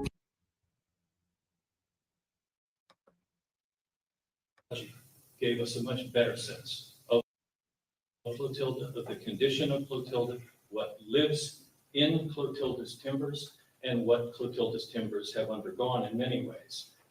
The artifacts also tell a specific story, and with that, we selected these so that if they were to be put on display, they could speak to certain aspects of the Clotilda story as the vessel itself and how it ties to the story of the people on board. The actual area in which the 110 were held remains archaeologically intact and has integrity, as we would say, in the Archaeological and the National Register world. You now can begin to assess a series of options working with the state. These range from the question of raising some or all of it to leaving it in place and memorializing it. It is possible to recover portions of it. To do so would be very difficult and costly. I'm more inclined to have a memorial. We don't need to spend $30 million to dig up a ship, and it would just take too long for that kind of money to be recovered to directly benefit the community. At the same time, along with the replica, I think it would be fine to have a memorial at the site as well. That way you can cover all your bases.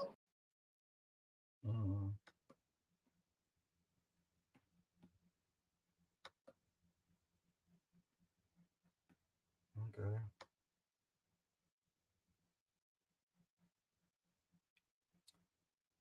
FDA rejects psychedelic MDMA as treatment for PTSD, calling for additional study. Flooding from remnants of Debbie leads to high water rescue in New York, Pennsylvania. Dang, all the way up in New York?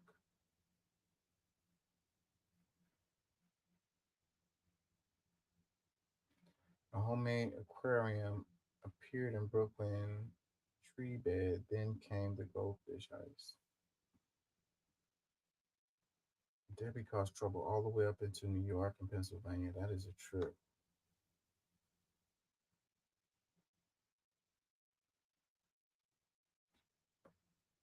I think I'm gonna get out of here.